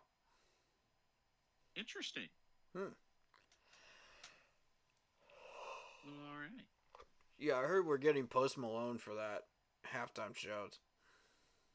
I'm down. So yeah, I'm excited to see something brand new out there, and it gets me hyped, dude. It's out of the box thinking. It's something that's not been tried before, and I'm like, wow, can this actually work? It's like those. If you're a scientist and you see a theory that gets you excited, and you're like, oh man, I've got to try this. I've got to experiment with this. Yes. Yeah. So Marcos Cash says no to Dorsey. Okay, why do you not want Dorsey? Your argument is the Bills went 6-1 without Dorsey and 5-5 with Dorsey this year. Stop it. Stop it. Stop it. Nope, nope, nope, nope, nope, nope, nope, nope, nope. Let's not do that. Let's not do that. Marcos Cash. Joe Brady was digging into whose playbook? Whose playbook again? Remind me? Because Joe can't do that on his own. He already proved that in Carolina. Gotcha. Gotcha. With your hand in the cookie jar. See, I'm not buying that argument anymore. I've looked at that offense. I already know. Okay? I watched it last Sunday. Oh, snap. You're not going to sell me on that one. Dorsey wasn't it for the Bills. Stop it. Stop it. Stop it. Stop it. Stop it. Nope. Nope. Nope. Nope. Nope. Enough of this. They got better with Joe Brady. Again, whose playbook was it? Anybody? Anybody? Whose playbook? Anybody? Throw it in chat. Whose playbook? Oh my goodness. All right. Definitely had quite a hot offense, and there's a reason why. Oh, y'all gonna keep doing this, ain't you? Y'all gonna keep doing this. Look at this chat. Come on, guys. Uh-oh. Joe Brady should have never been fired in Carolina. What? But Matt Drool used him as a scapegoat? Excuse me? That has been a topic before that many people have talked about. So Excuse me? I've heard that. Have you seen how terrible that offense was? And how horribly managed that team was because of Matt Rule? Which is fair. Oh, I got a fun comment from him too, by the way. Hold on. Where is it? David had it for me. Here it is. Here it is. You're going to love this one. Matt Rule explains why day of Carolina Panthers firing was one of the proudest of my career. This is my football scoop, by the way. Alright. This was put out 9 hours ago. Oh. By Zach Barnett. Alright, so when asked about this, I don't think he was actually asked about it, but he volunteered it at some thing here, where he said, "There's nothing worse than coaches who don't own it. There's nothing worse than coaches who say, man, I just told him 100 times. There's nothing worse than coaches who say, man, he just can't own it."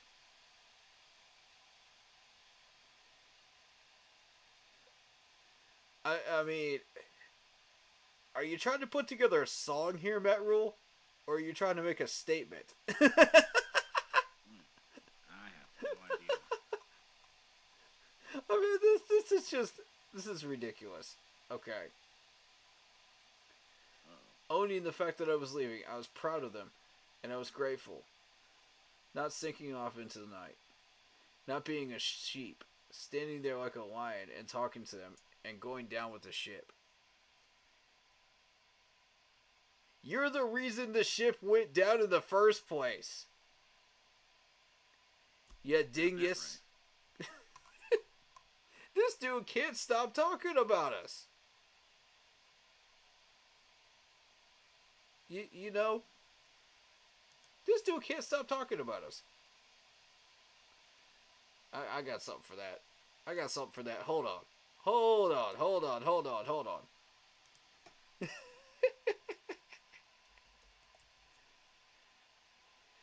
Uh-oh. What you got?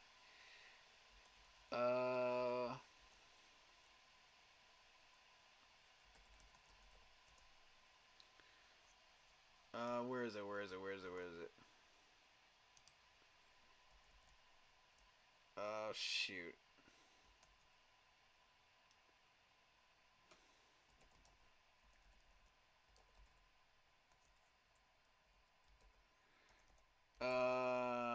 snap. I'm probably... This is going to be tough to find. I don't want to play the one that I was sending around to people. I want to use the Make-A-Wish thing. Hold on. You know which one I'm talking about, don't you? I think so.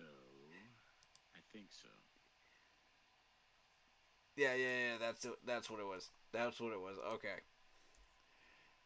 This is gonna be funny.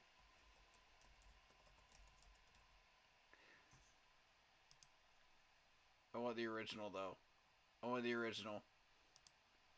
Have you ever had a dream that you had you could you do you want you could do so you do you want What the fuck are you talking about? Oh, jeez.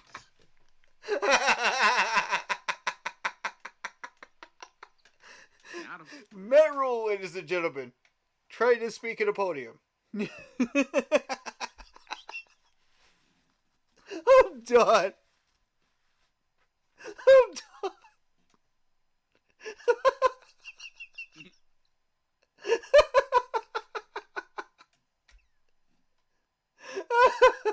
Oh, jeez. I had to do it. I'm sorry I had to do it. Of course. That was just too great. Oh my god. Everybody heard that in your chat, right? Please tell me they did. Yeah, at least I believe so, yeah.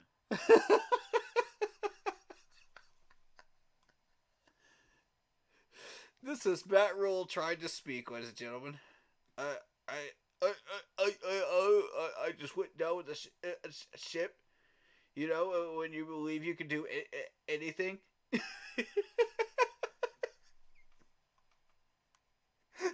man.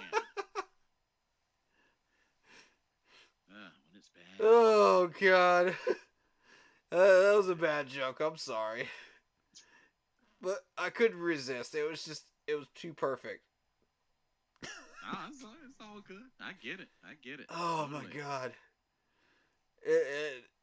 I know that a lot of people are just that fed up with Matt Rule that he just can't shut his mouth and stop talking about us.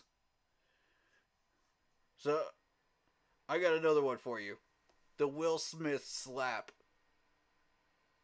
at the Oscars.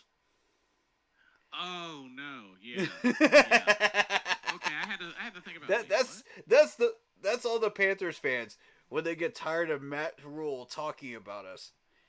Get your name out your mouth. Yeah. Oh yeah. Get our name out your mouth. Familiar. We're tired of Oh, you, Matt man. Rule. Stop it. Leave it alone, man. Leave it alone. You're not even coaching for us anymore. It's been a year, bro. It's been a year and a half. Go back to your little hidey hole in Nebraska and leave us alone. Go grab you some corn husks and leave us alone. Wowzers. We ain't got nothing to do with you no more. You're out. All right, moving on. Do you have any more comments? Oh my god. Let's see. Joe Brady should have never gotten fired in Carolina, man. I can't even. Marcos, please, man. Marcos, please. Marcos, please. Stop this. I'm begging you, stop this. Joe Brady was fired for a reason. This offense was trash. It was trash. And you know it. Alright, Lockpipe said it's true they started out the year hot garbage and even were supposed to make the playoffs until Joe Brady stepped in.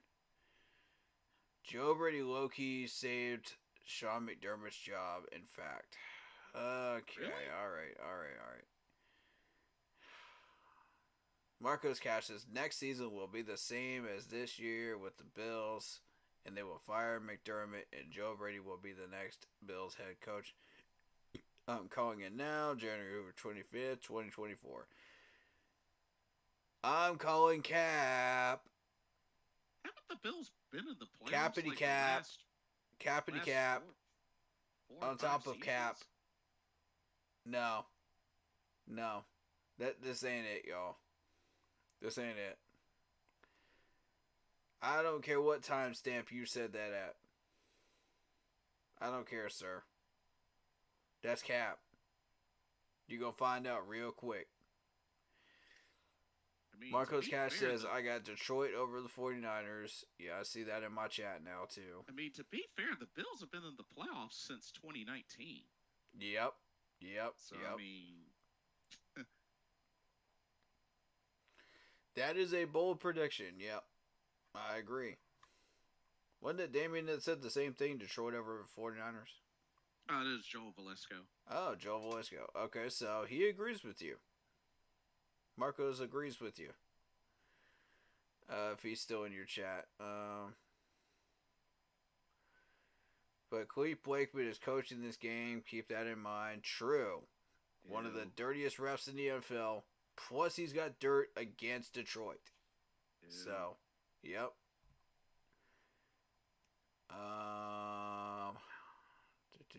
He was also the ref in that Packers game against us, wasn't he? Indeed, he was.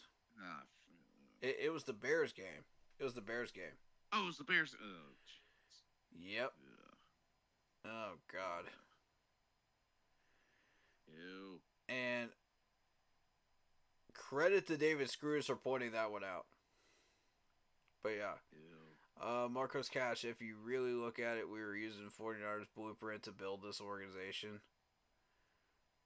Were we, though?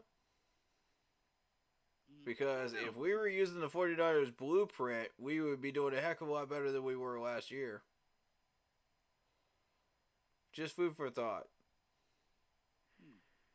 Interesting. Corey forgot about the chat. No, I didn't. Like I said, it was tough to get word in here.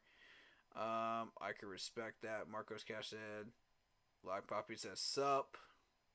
Marcos Cash says, yo, keep pounding, make me a mod, bro. Wrench me up. Uh-oh.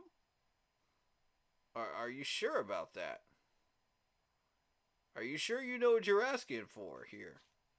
Hey, you got You know how this chat rolls, bro. You know how this chat rolls. I don't even have a mod, dude. Lock Poppy is my mod, but he's earned it. Oh. Yeah. Oh, you're. Oh, he's your. Lock Poppy. Okay. Lock Poppy knows what we do around here, man. He's on the same page with me about what we want. 100% on the same page. So I mean, Marcos Cash, if you can get on that same page with me, man, we'll have some conversations. Private chat me, man, on Facebook. Private chat me. We'll talk about it. There you go. I need to make sure you understand what we're doing here, man, and you don't start abusing that power. Because I've seen a lot of mods do that. And you don't know what you're asking for because this chat gets absolutely nutty sometimes. Oh, snap. And it did tonight, too. So, a little bit. But on draft weekend, it gets chaotic. It gets absolutely chaotic. You've seen it, Blitz. You know.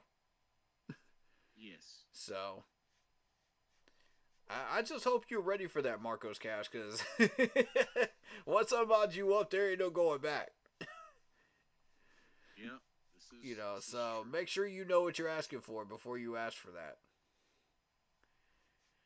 And most of the time, the people that ask me for that don't get it. It's the people that don't ask for it, that earn it from me, that will get it. So, humble yourself, and you might find what you're looking for. Isaiah Sazik says Matt Rule gives every Panthers fan PTSD. Man, you ain't lying. Hey, that's one way to put it. You ain't That's one lying, way. sir. Dang. This chat is wilding tonight. Oh God, that's it. I'm caught up now. Oh man, you go. You got anything left in yours? Nah, I'm pretty caught up. Wow. And like shout out to everybody that commented tonight, man. Much love to everybody. You know, whether you had like some cap comments or not, you know, I still love you. In both Yes, streams, indeed. Yes, indeed. his and mine.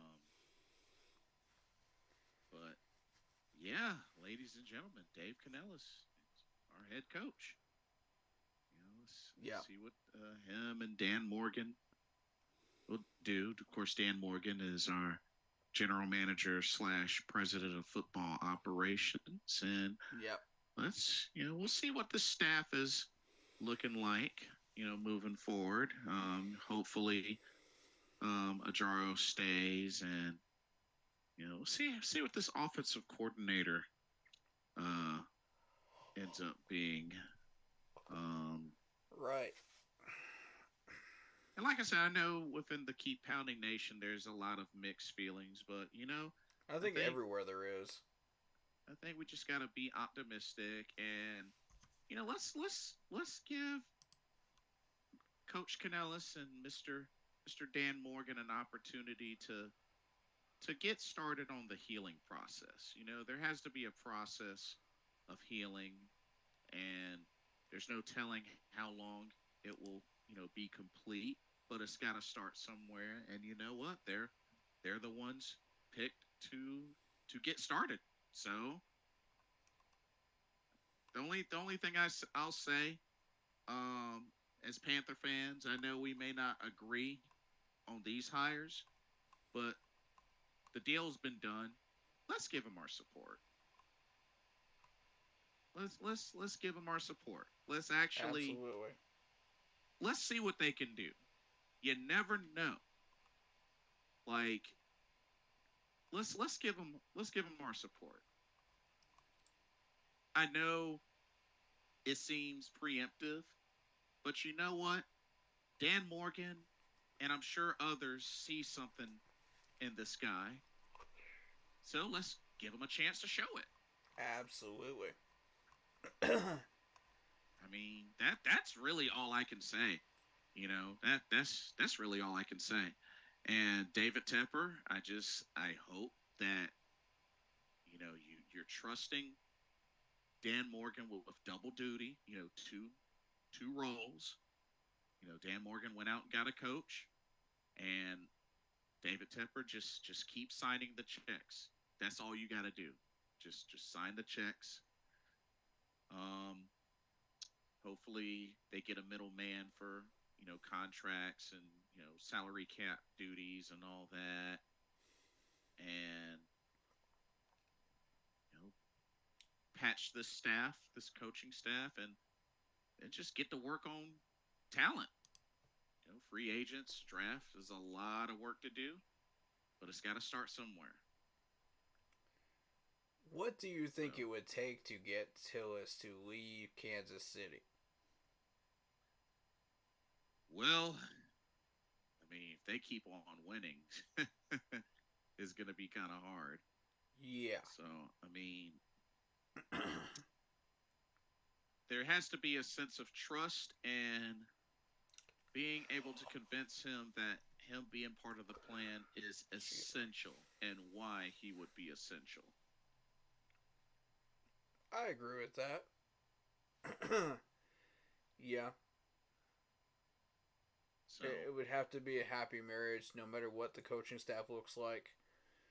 They've got to work together and, it's got to fit. yeah. And I know a big thing, and like I said, if he could start early, Bryce Young, get to know your new head coach right now. Yep. Get to know him. Yep. You know, follow him on social media. I did. Yep. Give him Yep. a follow. Get to know him. Get started. Yep. You want Hang my out. follow on Twitter, better known as X? You better earn it. Yeah, but yeah, Bryce, hang out with him. Get an early start. Hang out with him. Talk about stuff. Like nothing wrong with a early head start. Nothing wrong with that at all. Yep. I mean, Truth. phone call, Zoom meeting, hang out. I mean, there's no law against that. I mean, he's gonna be on your team, so there's no Right. law against that. Yep. So I'd say get an early start, but I mean, that's pretty much all I have. I'm just mainly just saying some words of encouragement and reassurance. I got nothing left. I mean, I don't know what more you have to say or want to add. I think this team could go in the right direction with the right coaching staff, and we're halfway there. Uh, I want to credit the people in my Keep Pounding group chat, mainly Brandon, uh, Chad, David Fields, for working together and just coming up with this group of people that we really strongly feel passionately could fix this team right now. Jamal Bird, David Fields, all of them. You guys are amazing. You guys put in the work, you guys put in the research, and it paid off. We got our head coach. We asked for him, we got him. We got his name out there with the stream yesterday, and I'm just extremely proud of all the hard work that our teams put in, because it's not easy. We put in a lot of hours. We put in a lot of research and time and dedication and passion into this, because we really do care about where this franchise is going and what we're trying to do with it. So, much love to all of them. I said I would shout them all out and give them all the credit, and I did. So there you go. Good stuff. So anybody that's in chat right now, do you want me to react to the Pro Bowl skills challenge? Because I can, if you'd like me to.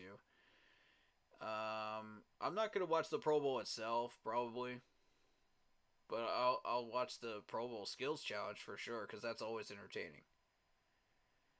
But I'm not big on reacting to it unless you guys want me to. So far the vote is nah. It's boring and part of the Pro Bowl, and do what you want to do. That's the votes right now. I might poke my head in just to say, "Oh, there's Derek Brown," and just leave it at that. We got a couple of votes that said no thanks. I've got to watch some paint dry. That's harsh. Ouch. Oof. And I mean, these are polls that you could just add random options on. So I encourage you, don't abuse that power, please. Thank you. Right. But that was funny. That was funny. I'll allow that. That was pretty great. Yeah.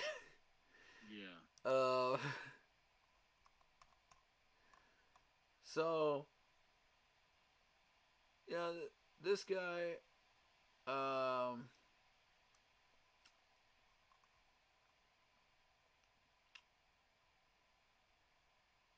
think a lot of the fan base is very, very divided right now.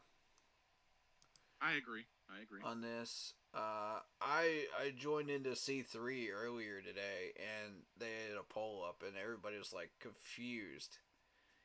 Should we support this dude or not?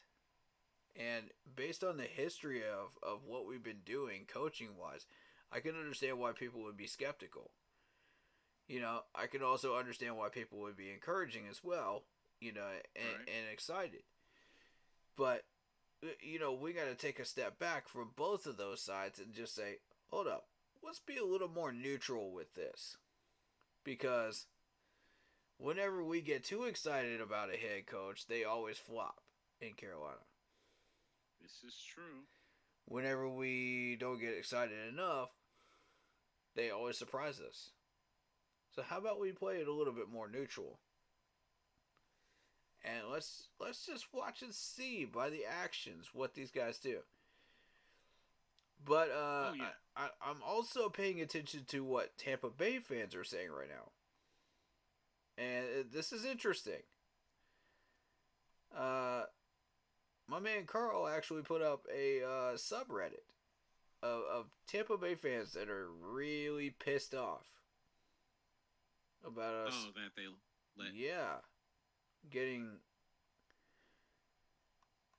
Canales. What's your take on that? I mean, that definitely has to say something, considering, this is somebody that they really valued. Just like I said, just 1 year offensive coordinator, and bam, he's gone. I mean, I'll read a couple of the ones that I can read, without going into curse words here. Yeah, go for it. Or I'll just censor them. This effing sucks is one of them. F this blows. He's too good and did great with Baker. F you, Carolina. This blows. Poor Baker. That man can't have contribution. One of them says, "Kill me now." Wow. Whew. Yeah, fans just they get too ridiculously carried away. Yeah, Almost too passionate. That is pro wrestling fans. It's sad. It's a bit much. It really is. It's still a business. Things like that happen. Yeah. That's why you can't get too attached to players or staff members. Yeah, exactly. You can get attached. Don't get me wrong. You can get attached. You can love players. You can love staff members, but don't go overboard. But people don't know how to control their emotions, and that's their really passion. What it comes down to. I remember there were folks, during drafts, certain drafts picked that they didn't like. They would destroy TVs or throw objects. I'm like, come on now. It's not even that serious. Yeah. We're definitely regressing next season. Not a fan of this. I expect the offense to regress. For F's sake, I don't know why he wanted to go up there. Oh, wait. They don't have nice things. Oof. Darn it, darn it, darn it. Dude, F the Panthers. F word. I'm just being real here, man. These are pissed off Tampa Bay fans right here. Yeah. They are mad. And this comes from Alex Helms, the current state of the Buccaneers subreddit. Interesting. Damien says, what if y'all hire Bieniemy as offensive coordinator since he's not getting the Washington? What? Dude, if we somehow get Bieniemy, I will fly up to Charlotte myself and go shake that man's hand and thank him for coming to Carolina. That would be pretty huge. I will greet that man as he gets off that plane. You can bet on that. I mean, that's a massive name. That's wow. Canales working with Bieniemy. That might clash though. That might clash. Well, the systems don't really fit. They don't work. They don't mesh.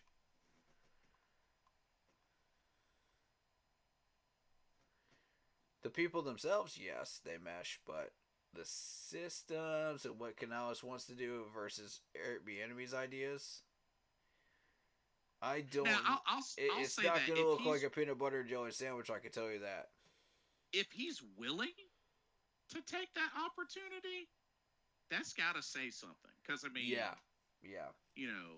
oh, Dave Canales, yeah, sure, I'll work with him. I'll be his offensive coordinator. I mean, if he does that, That says we've got something to offer here, something massive to offer here, and the potential is here. And not And to mention, that's what I'm kind of hoping for when it comes to the Houston offensive coordinator, because with Slovic. And the more that you think about it, because the running game was one of the weak points of Tampa Bay's offense. You add a Bieniemy, I mean, somebody that was a running back and could probably utilize what other damaged pieces that could be lingering in Canales' play calling. So I mean, not to mention if Canales is open, being that he doesn't rely on a specific scheme, Mm-hmm. that he likes to mix it up. I Mm-hmm. mean, having a mind like the enemy contribute. That could be a very big positive. I could see it. I mean, I understand it could be good, could be bad, but what would outweigh the other? That's the real question here. So I mean,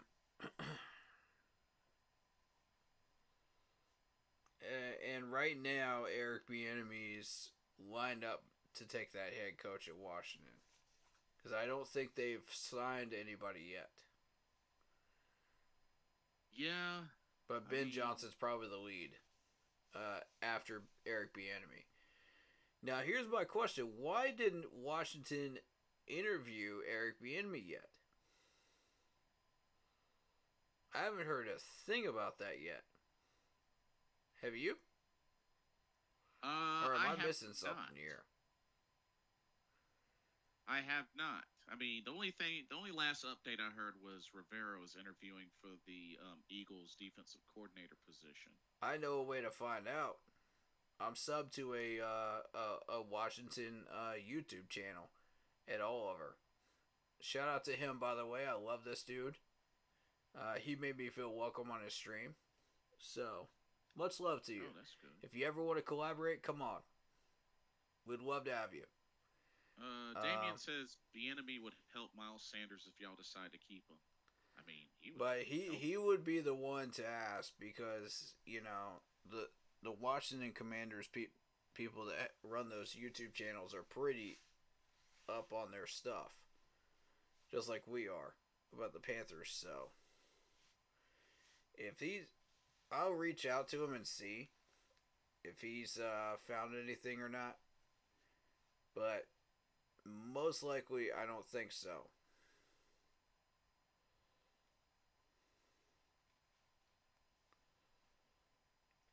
But yeah, I would be down for that, definitely.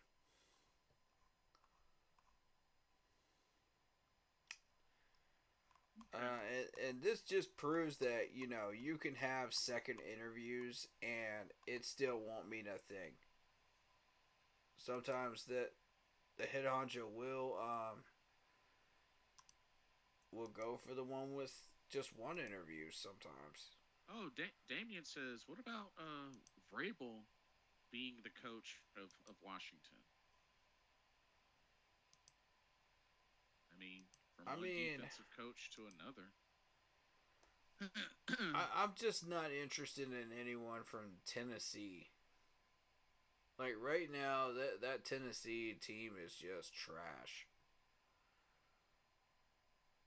With the exception of Derrick Henry and DeAndre Hopkins that they added over there. That team is just, that's not it. So anybody that comes over there, he'd have to really, really sell me on him. Well, according to one of the ESPN articles, like what's the latest on the Commanders' job? Um, Folks like Graziano and Fowler are leaning towards Oh, Damien says, "Oh, I mean, he's already the head coach. He was announced yesterday as the head coach of the Commanders." What? Who? When? Who? Mike Vrabel. When did this happen? When did this happen? Because I'm not seeing any reports of that. I didn't hear anything either.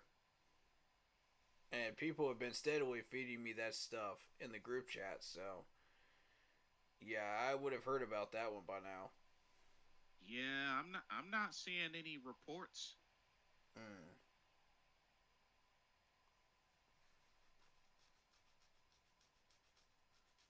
So Yeah. how about Cam Newton wanting to play with the Falcons? I mean, he's from Atlanta. I mean, I hope that doesn't happen, but he's from Atlanta. Oh my god. I just. Now here's the question I've got to ask. Now the Falcons were trying desperately to get Bill Belichick. I've got two questions here. What happened with that? And Yeah, that was why did that fall through? And you know that Cam is only interested in that job because of Bill Belichick, right? He's not going to go there if Bill Belichick is not going to get hired.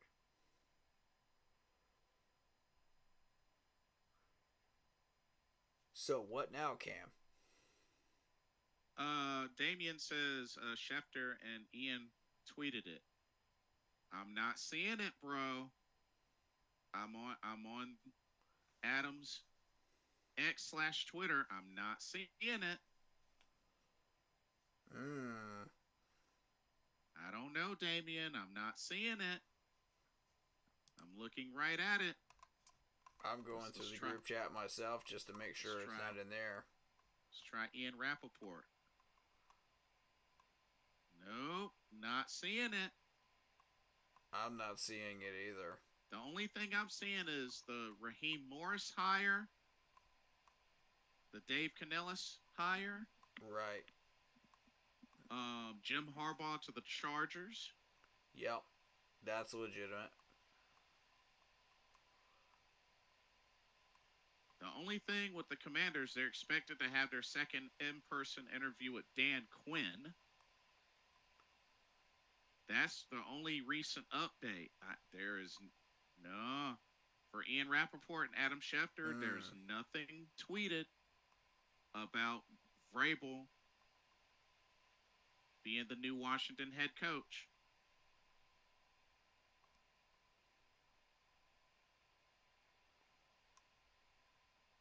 Oh, the Browns hired Deuce Staley.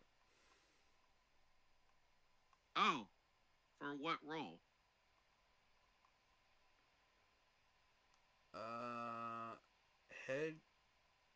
Assistant head coach and running backs coach. Ah. That was a good catch. I'm glad we got that one. Oh, okay. Interesting. Yeah.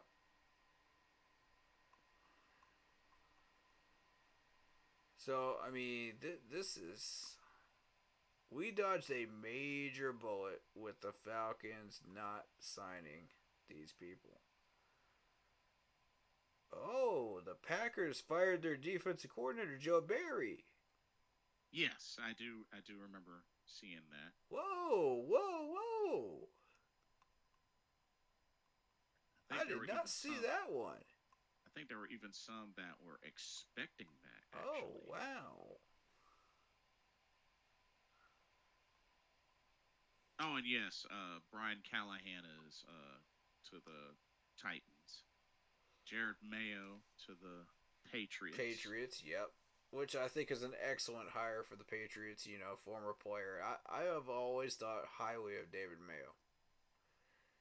Or And Jared Mayo. Jared Mayer, yeah. Of course, Antonio Pierce to the Raiders went from interim to full time. So that's nice. I've always thought highly of Jared Mayo, and he's a former Patriots player and played in Super Bowl teams, and he's always had a positive attitude and just a can-do attitude. I like this guy, man. He fits the mold of what New England wants to do and take their team in a new direction. In an honest direction. And I like it. Yeah. So yeah, this is intriguing. Raiders hiring Marvin Lewis. Ooh, that's a name I haven't heard in what? Ages.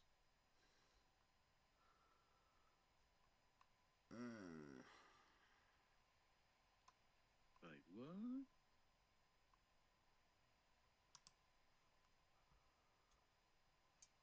Yep, that is 3 days ago.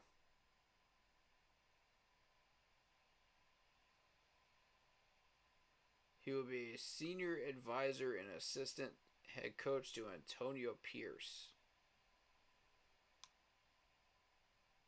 Oh, interesting.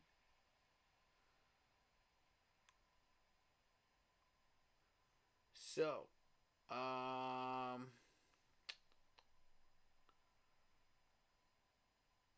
was he the defensive coordinator of the 2000 Ravens defense when Ray Lewis was on it? What, Marvin Lewis? No, Ray Lewis. No, you're talking about was Marvin Lewis the defensive coordinator? Yeah.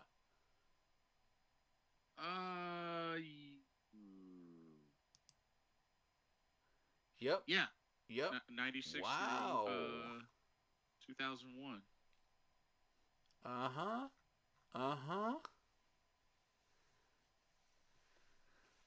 And he marched to the Oakland Coliseum AFC Championship and kicked the door down with that defense. Wow. I'm kind of reading comments here about this guy. One person says, I'm with it. Great move, AP. Just don't forget the O-line and the QB that's mobile. AP is doing good things. Interesting. Okay, so.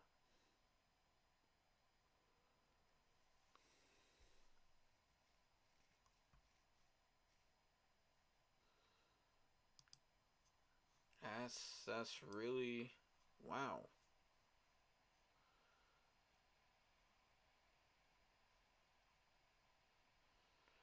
But yeah, Cam Newton, right? Cam Newton. I mean, realistically, the only reason he's interested in that is because of Bill Belichick, and Bill Belichick didn't get the job. So now what, Cam? What's the plan here? That was the only team he reportedly said he was interested in playing for. Right. And the Falcons were just dead set on Belichick. I guess Cam wanted to nobody play else with was. Again. So Bill Belichick is still out there looking for a job. Cam Newton is still sitting on his couch, doing his own thing with his YouTube channel. And I mean, he's already said he's comfortable whether he gets another job or not in the NFL.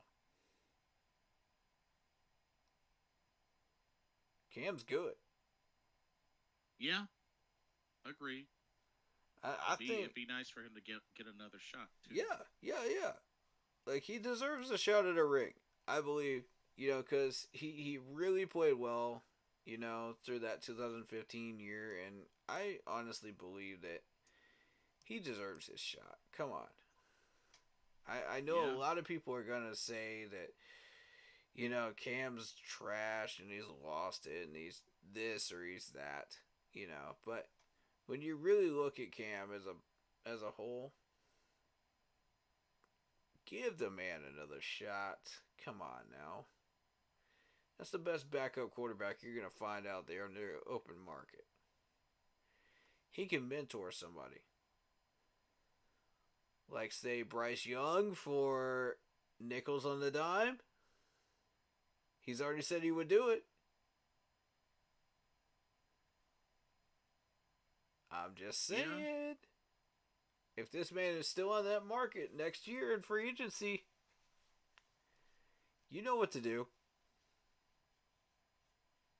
You know exactly what to do. I shouldn't even have to tell y'all what we should do. I mean, Andy Dalton's nice and all, but there's a certain amount of electric energy that enters the building when Cam Newton walks out there in a Panther uniform. It's undeniable. This man sells tickets. Period. That he does. Yeah. He sells merchandise. The dude is pretty. He sells things. Period. And I mean, you would be incredibly stupid not to sign him for at least a little bit of money and milk that for as much as it's worth, even if he ends up third string. Still, he's there. You know what I'm saying? There ain't nothing that's going to change that. Right. I mean, you could feel the energy from Bank of America Stadium when that man walked out of that tunnel. When he came back to Carolina. Yeah, that much is true. I have never felt anything like that from Carolina since 2015. It's just electric. That's the only word I could really come up with to really describe that. And the only other time I felt that type of energy was watching Detroit in the playoffs at home.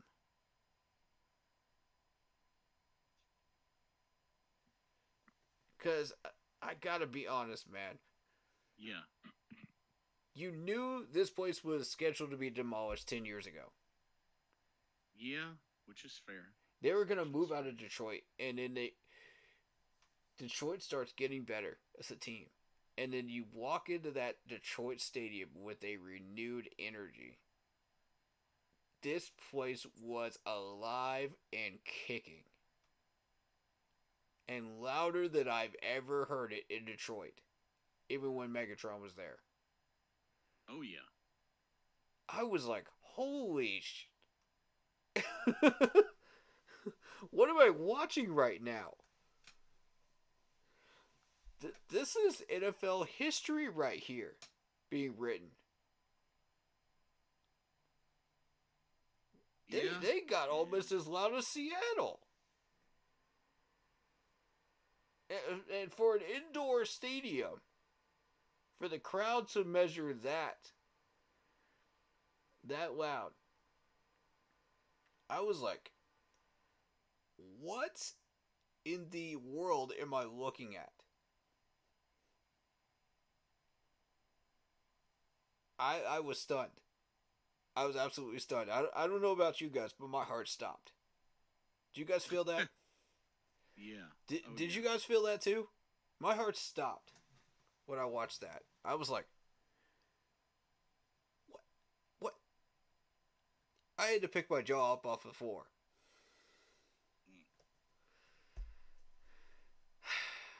That's what happens when you save a franchise from the jaws of the icy grip of moving out of their city.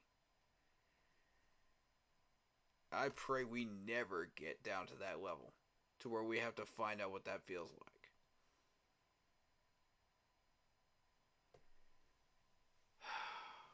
We were this close until we hired Dan Morgan. So, thank God.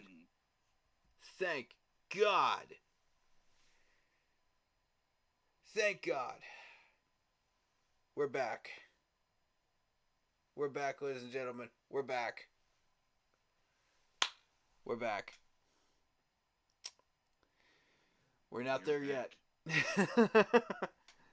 Well, hopefully, this is the start of the healing process. Oh my God, we needed this so bad. We needed this so desperately. Oh.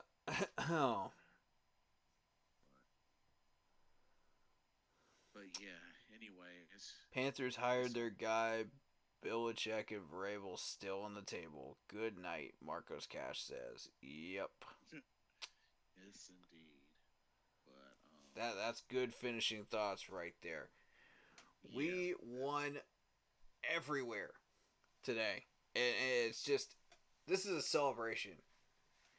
You guys deserve me wearing this gear today. You deserve it. You earned it. Proud of you. Tip of the cap to everybody involved, making this happen. We still got work to do. Let's go get Slovic. Let's go get him. Might want to sneak a representative or whatnot to get a hold of him, because it's gonna be tough. Let's go get Slovic or Ken Dorsey. Let's go get him. We are this close to completing this staff and getting what we want.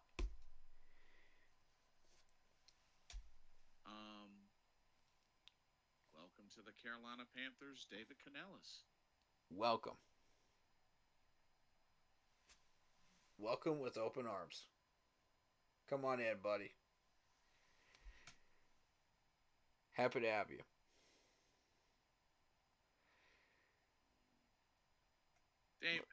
Damien, why are you being bitter? This is a great day, man. Why you gotta be bitter, man? Why you gotta ruin the energy today? Dude.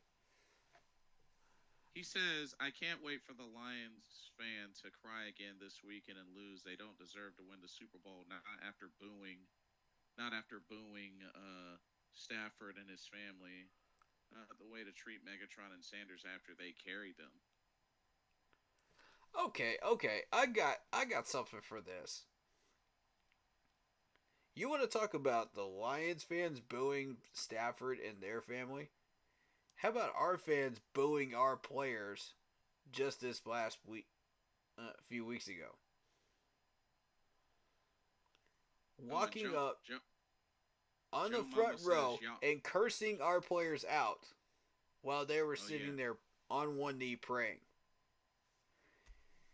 Don't tell me you didn't see that video, because I have it posted. Oh, yeah, that is true.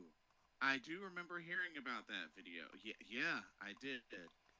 Joe Mama says y'all ain't getting Slowick, LMAO. I mean, like I said, I think it's a slim chance, personally. But you don't know that. This ain't over yet. But I did see that video, because it was during warm-ups, right? That is correct. Yeah. You better pray. Y'all better pray. Fans were y'all gonna need that shit. Y'all gonna need that shit. Yeah, I do. Y'all gotta be better. Video. 1 and 9. It was pretty sad. 1 and 9. 1 and 9. Same as your number. 1 and 9. Sorry as trash. But I need you to go crazy today. And you ain't did nothing all year. You were bitter about the Lions even before this. I'm tired of you. Don't try to act like. I ain't zero. Hey, bro, you look hard. But You've been bitter about the Lions ever since weeks and weeks ago. I have the archives to prove it, bro. I'm just saying. I just played the clip on my stream. Yeah, It was pretty censored bad, out, wasn't it? thankfully. Yeah. This is more of the same garbage that I'm talking about right here. No. Let me play this. Sorry though. But you sorry though. We don't even know who you are though. That's crazy. We know you don't play. This all the action you gonna get today. You trash. Hey, you the softest quarterback in the league. Soft ass. Y'all better pray, because you gonna need it today. You better pray. Y'all better pray. Y'all gonna need that shit. Y'all gonna need that shit. Y'all gotta be better. 1-9. 1-9. 1-9. 1-9. Same as your jersey number. Same as your number. 1-9. 1-9. Sorry as trash. I need you to go crazy today. And you ain't did nothing all year. I'm tired of you. I'm tired of you. I wonder the same thing. That's why I don't see it. That's why I don't see it. I ain't zero. Damien says they're a rival team on me. Okay, and I mean I get that and all, but I'm gonna at least give credit where credit's due. I mean there are other teams in the NFC South. I mean look at what the Bucks did. This is not it, Panthers fans. And I'm praising, Baker Mayfield. This is not how we treat each other. It's like, dude, you gotta know how to give credit where credit's due. That's all I'm saying. You can dislike a rival team all you want, but at least be realistic about giving credit where credit's due, man. Come on now. It's that simple. I'm not saying that you got to be all over them, but they're in the NFC Championship for a reason, dude. But I digress. But This yes, is bro, not I it, agree. Panthers fans. This is not how we should be treating each other.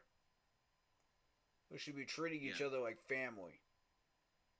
I agree. Yep, I definitely I'm agree. disappointed. I expected better out of these fans. But I guess I shouldn't. Because half this fan base is like that. Oh, snap. Is that a SpongeBob profile And picture? if I see more of that, interesting. I'm going to call everybody out that does that crap. Because that makes us all look bad. I don't know the name of the kid. That clip went viral. Ladies and gentlemen. It went viral. Oh, it did? It did actually go That viral? makes us look horrible as fans. Yeah. Everywhere. Unfortunately, yeah. This is not the way to do things in Carolina. If you want to be respected as a respectable fan base, stop doing bull crap like that.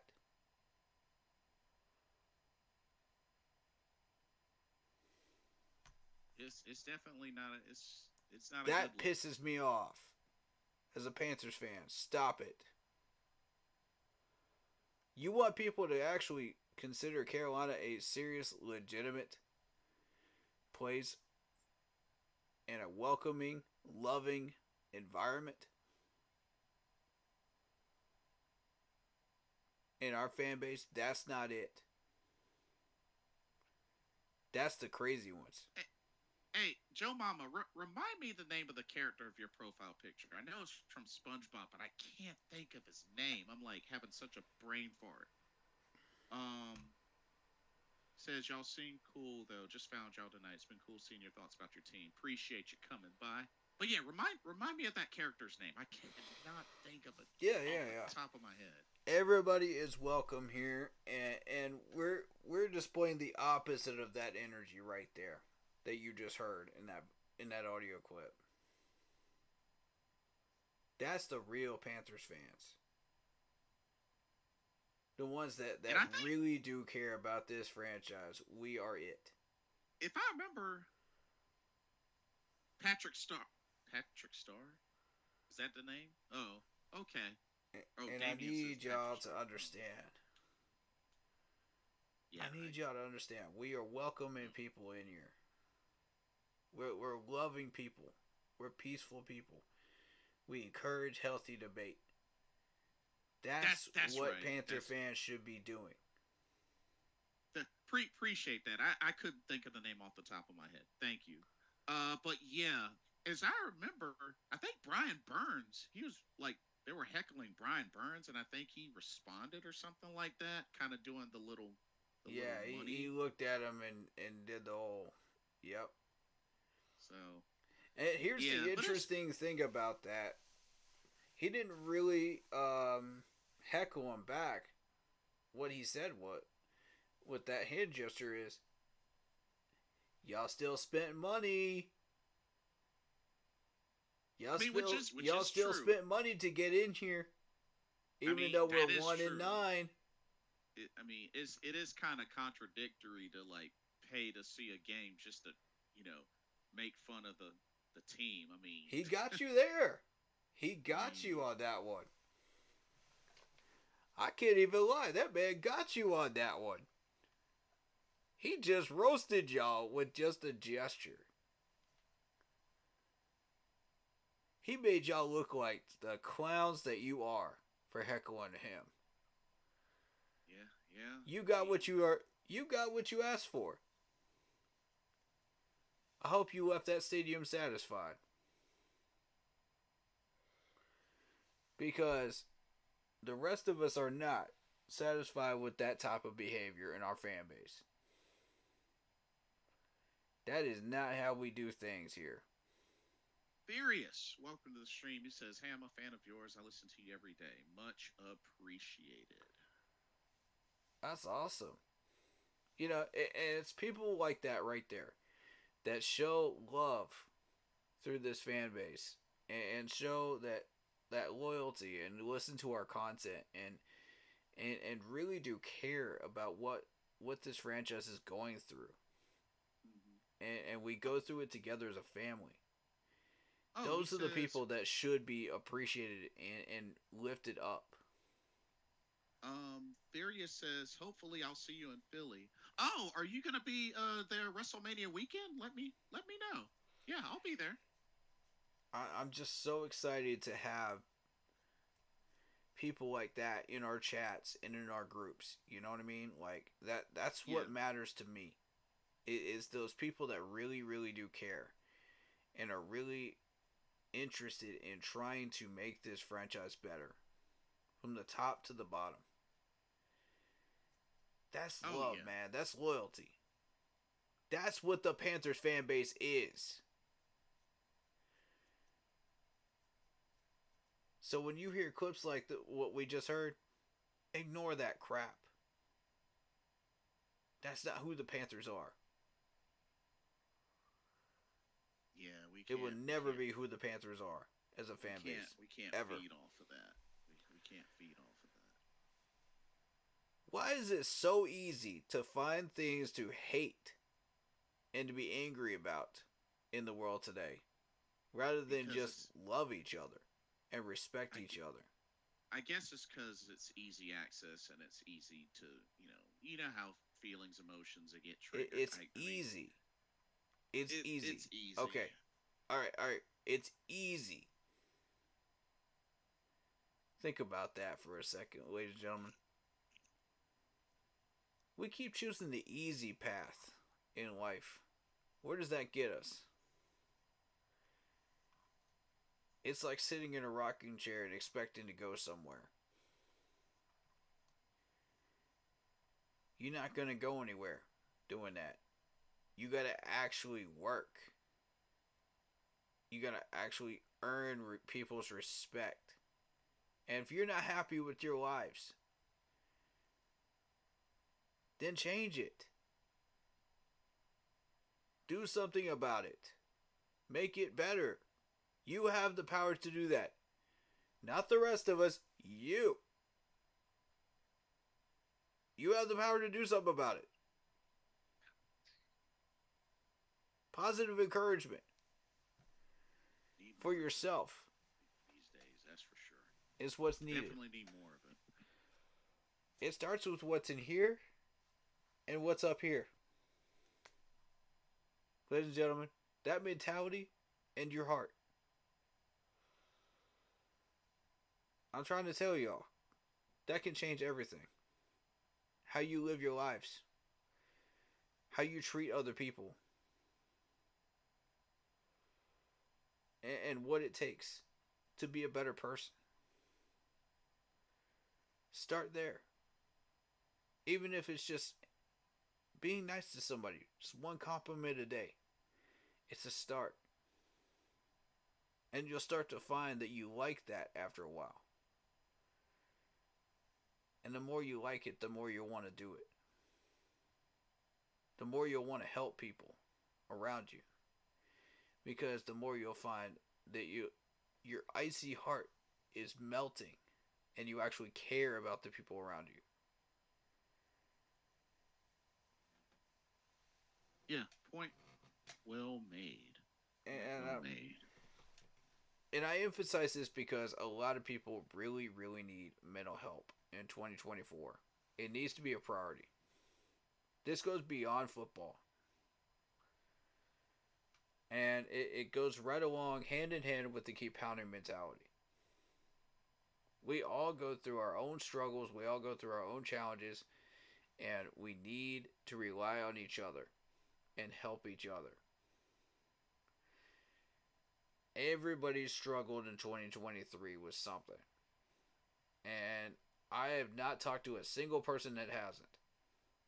Mental health has to be a priority. Whether you're a part of football, whether you're not a part of football, whether you're just a casual fan. Or whether you're just working a 9-to-5 desk job. You need help. Go seek it out. Because the first step to finding help is to admit you have an issue in the first place. And so many people out there can't admit they have issues. They'd rather go through life angry and pissed off like these gentlemen. And looking for a fight constantly. That's no way to live your lives, folks. Trust me, I was a teenager. I had to learn that the hard way. You don't want to do that. Because sooner or later, life will come back and kick you in the rear and say, stop doing that. One way or another, you're going to learn. Either the easy way or the hard way. And when you disrespect people like that, it's going to come back to bite you. Just like it did with those fine gentlemen with Brian Burns. And all he had to do was a simple gesture of, you paid money.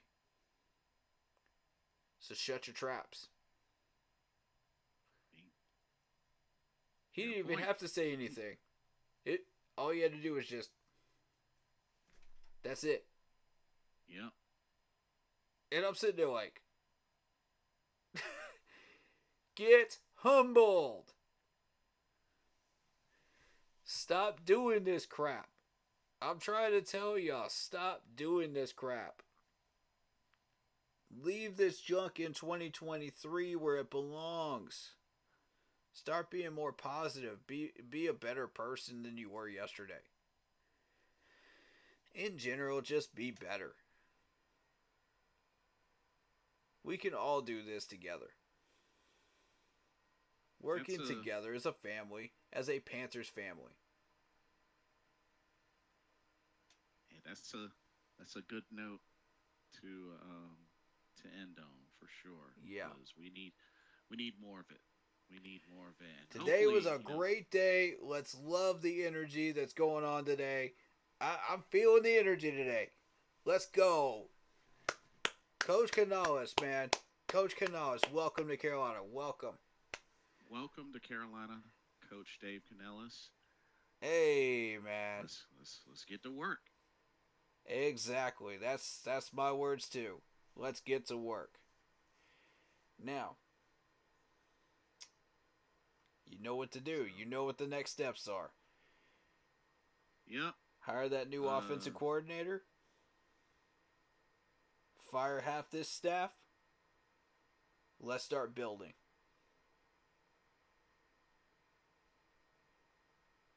So definitely, everybody keep their eyes out for updates and yeah, Yep. we'll see how the next steps go, but and also enjoy the conference championships this weekend.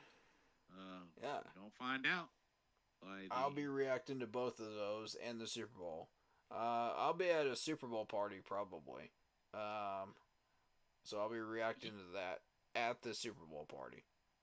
yeah. At my friend's I'll house. probably I don't know what I'm gonna do yet, but yeah, I'll figure that out. But yeah, we're gonna find out after this weekend who will be playing in this year's Super Bowl, in the season's Super Bowl. But I want Don't to say forget to check out the Madden Mondays series on my channel. That'll be happening every Mondays. Yes, indeed. Joe Mama says, "Have a good night, fellas. God bless. God bless you, and good night to you." Absolutely, as well. same. Thank you for And make sure you by. turn on those alerts around the end of March because we'll be pumping out some content around that time for the draft. Yes, indeed. Don't forget to check out my channel, Corey's channel over there at Keep Pounding, all in caps. Don't forget to check out Mr. Carolina as well, the Bleeding Carolina Blue podcast. Which reminds me, I do need to go to my settings and actually uh, put y'all's channels in the about page. I need to do that. So Yeah, I should probably do that too. Yeah, I need to do that. So Um, yeah, just so that folks can easily get to it. But a lot to look forward to. Thank everybody for joining, whether it's on my channel, on Corey's channel, YouTube, and le Facebook. Thank y'all so much for all that y'all do, all the love and support. Corey, you got any other like details or any other shout outs or anything? yeah, we'll be doing gaming on my Twitch channel, Shadow Warrior 645. So if you want to check that out, 1W. And I'm also working on Let's Plays for my YouTube channel, so it's Shadow Warrior Gaming with 1W on it. So if you guys are interested in that, go check that out. And of course, Blitzball's gaming channel as well. Go check that out. Because he streams from time to time. Yeah, we'll be Yes, indeed. we'll be doing a stream on the offensive coordinator, I believe, if you want to. You should have a follow from me as well on Twitch. Yes. Thank you for the follow. Appreciate that, buddy. Cool deal. Um, That's why I remember you mentioned it last time, and I totally forgot. So I wanted to make sure I catch it this time. Go ahead and go to Twitch just to make sure I go ahead and add it. So yeah. Yeah, we'll try to do some collab and stuff. We'll talk about it. We'll get that moving. Cool deal. But yeah, do you want to do a stream on the offensive coordinator signing or no? We could definitely do that. You know, when the time comes, we can definitely do that. It's just that, whenever that happens, it could be at any random time, so we gotta be alert. Right. Because, like, everybody goes live as soon as that hits, and I just don't want to miss that opportunity to do so. Oh, Joe Mama, thank you for the sub. Much appreciated. Yeah. Yeah, thank you for all the new follows and all the new subs on my channel and my page. I appreciate all of you. Yeah, I'll try to go through all these shout outs. We'll see if we can get to them all here. But on my channel, but I'll let Blitz walk you guys out on his channel, and then we'll get to these on mine. Sound good? Sounds good. So, once again, thank y'all so much for tuning in to another live Carolina Panthers talk, brought to you by Blitzball Champ Gaming, Game Beauty, Bleeding Carolina Blue Podcast. Shout out to Mr. Carolina, and also for Corey and Keep pounding. oh, Stay happy, living, healthy, living, and well, living. guys. Alrighty, we will catch y'all in the next video and or live stream. Thank y'all so much. Y'all take care. Peace. And I'm out. Alright, so, shout out to Mason, shout out to Torian, shout out to Larry White, shout out to Spencer, shout out to, Devin, shout out to Austin, shout out to Sean Bradham, shout out to Torian, shout out to, oh Lord, Pamela, shout out to Sage White. I missed you earlier. Thank you. Who else? Oh my goodness. This chat is a mile long. So, thank you everybody on Facebook. I appreciate you guys. And on YouTube, shout out to, let's see, David Screws, The Real Sunchild, Lock Poppy, my mod, Marcos Cash, Broski Bear, and let's see if we had anybody new. I don't think we had anybody new. Isaiah Sazik as well. Shout out to you. And once again, shout out to my crew and the Facebook group page. Appreciate you guys and all your hard work. Much love to you. We will catch you when the new offensive coordinator is announced. Either we'll be doing short videos of our own, or we will be reacting together. We'll see. But we'll try to plan one for when that happens, and that would be really, really cool if we can make that happen. But yeah. No Madden tonight. I thought we were going to do that tonight, but we had a lot of content to go through tonight and a lot of chat. That was crazy. Thank you so much, man. I feel the love tonight from you guys. Yes, I feel indeed. the love. Yes, Like, I've never... The last time I saw the chats go that crazy was when we actually got our wins against actual opponents. And and the draft, of course, because the draft is always nuts like that. So much appreciative of all of you who stopped by, and even if you didn't chat, I just appreciate you and left a like. You know, that's always helpful, and always helps our channel grow and get the name out there. You know, and attention out there with the algorithm. So I appreciate it, and you know, if you felt like you didn't get your message read, I apologize. It was just a crazy night with chats, and it took forever for us to get through the chats. So, but we did eventually read all the messages, so just go back through the VODs if you didn't see your message read, you know, and it'll be in there. And we did address your comments, so I want to make sure everybody feels like they are heard here in my channel. And I apologize if I feel like you weren't tonight, but it's just when the chats go this nuts, it's impossible to keep up with it. You know, it takes us so long to react to like every comment and everything, so it's just, ooh. We try though, we do try. Yeah, we try. And But know that we love each and every one of you. Thank you so much. Don't let that deter you from coming back here. And commenting. We absolutely welcome comments and anything you guys have to say. With that being said, much love to everybody. Stay happy, healthy, and well. Prayers up for Big Cat with the car accident that he was in. Yeah, good call out. Yeah. Good call out. I forgot to mention that again. Much healing to him. I think it was his knee injury, from what I understand from his video. Yeah, I remember. I think you mentioned it head-on collision or something. Yeah. So prayers up for him. Prayers up for Big Cat. Yeah.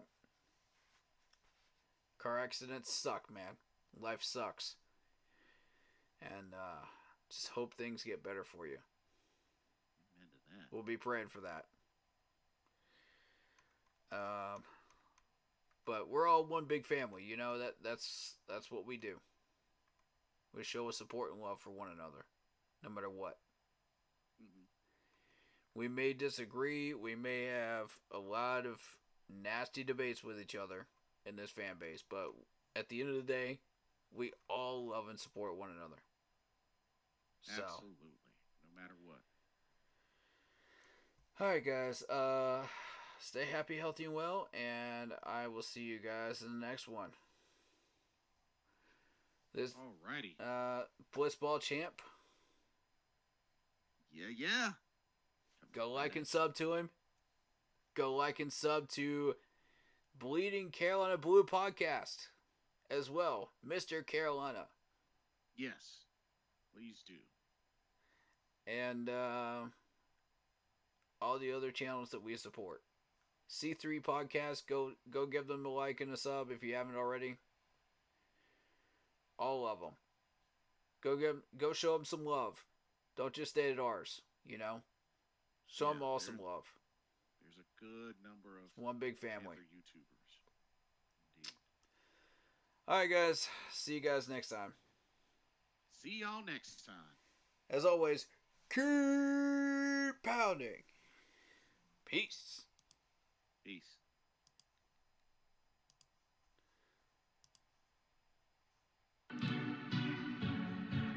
I chose Wix for my business because of its massive scope for functionality. That's not okay.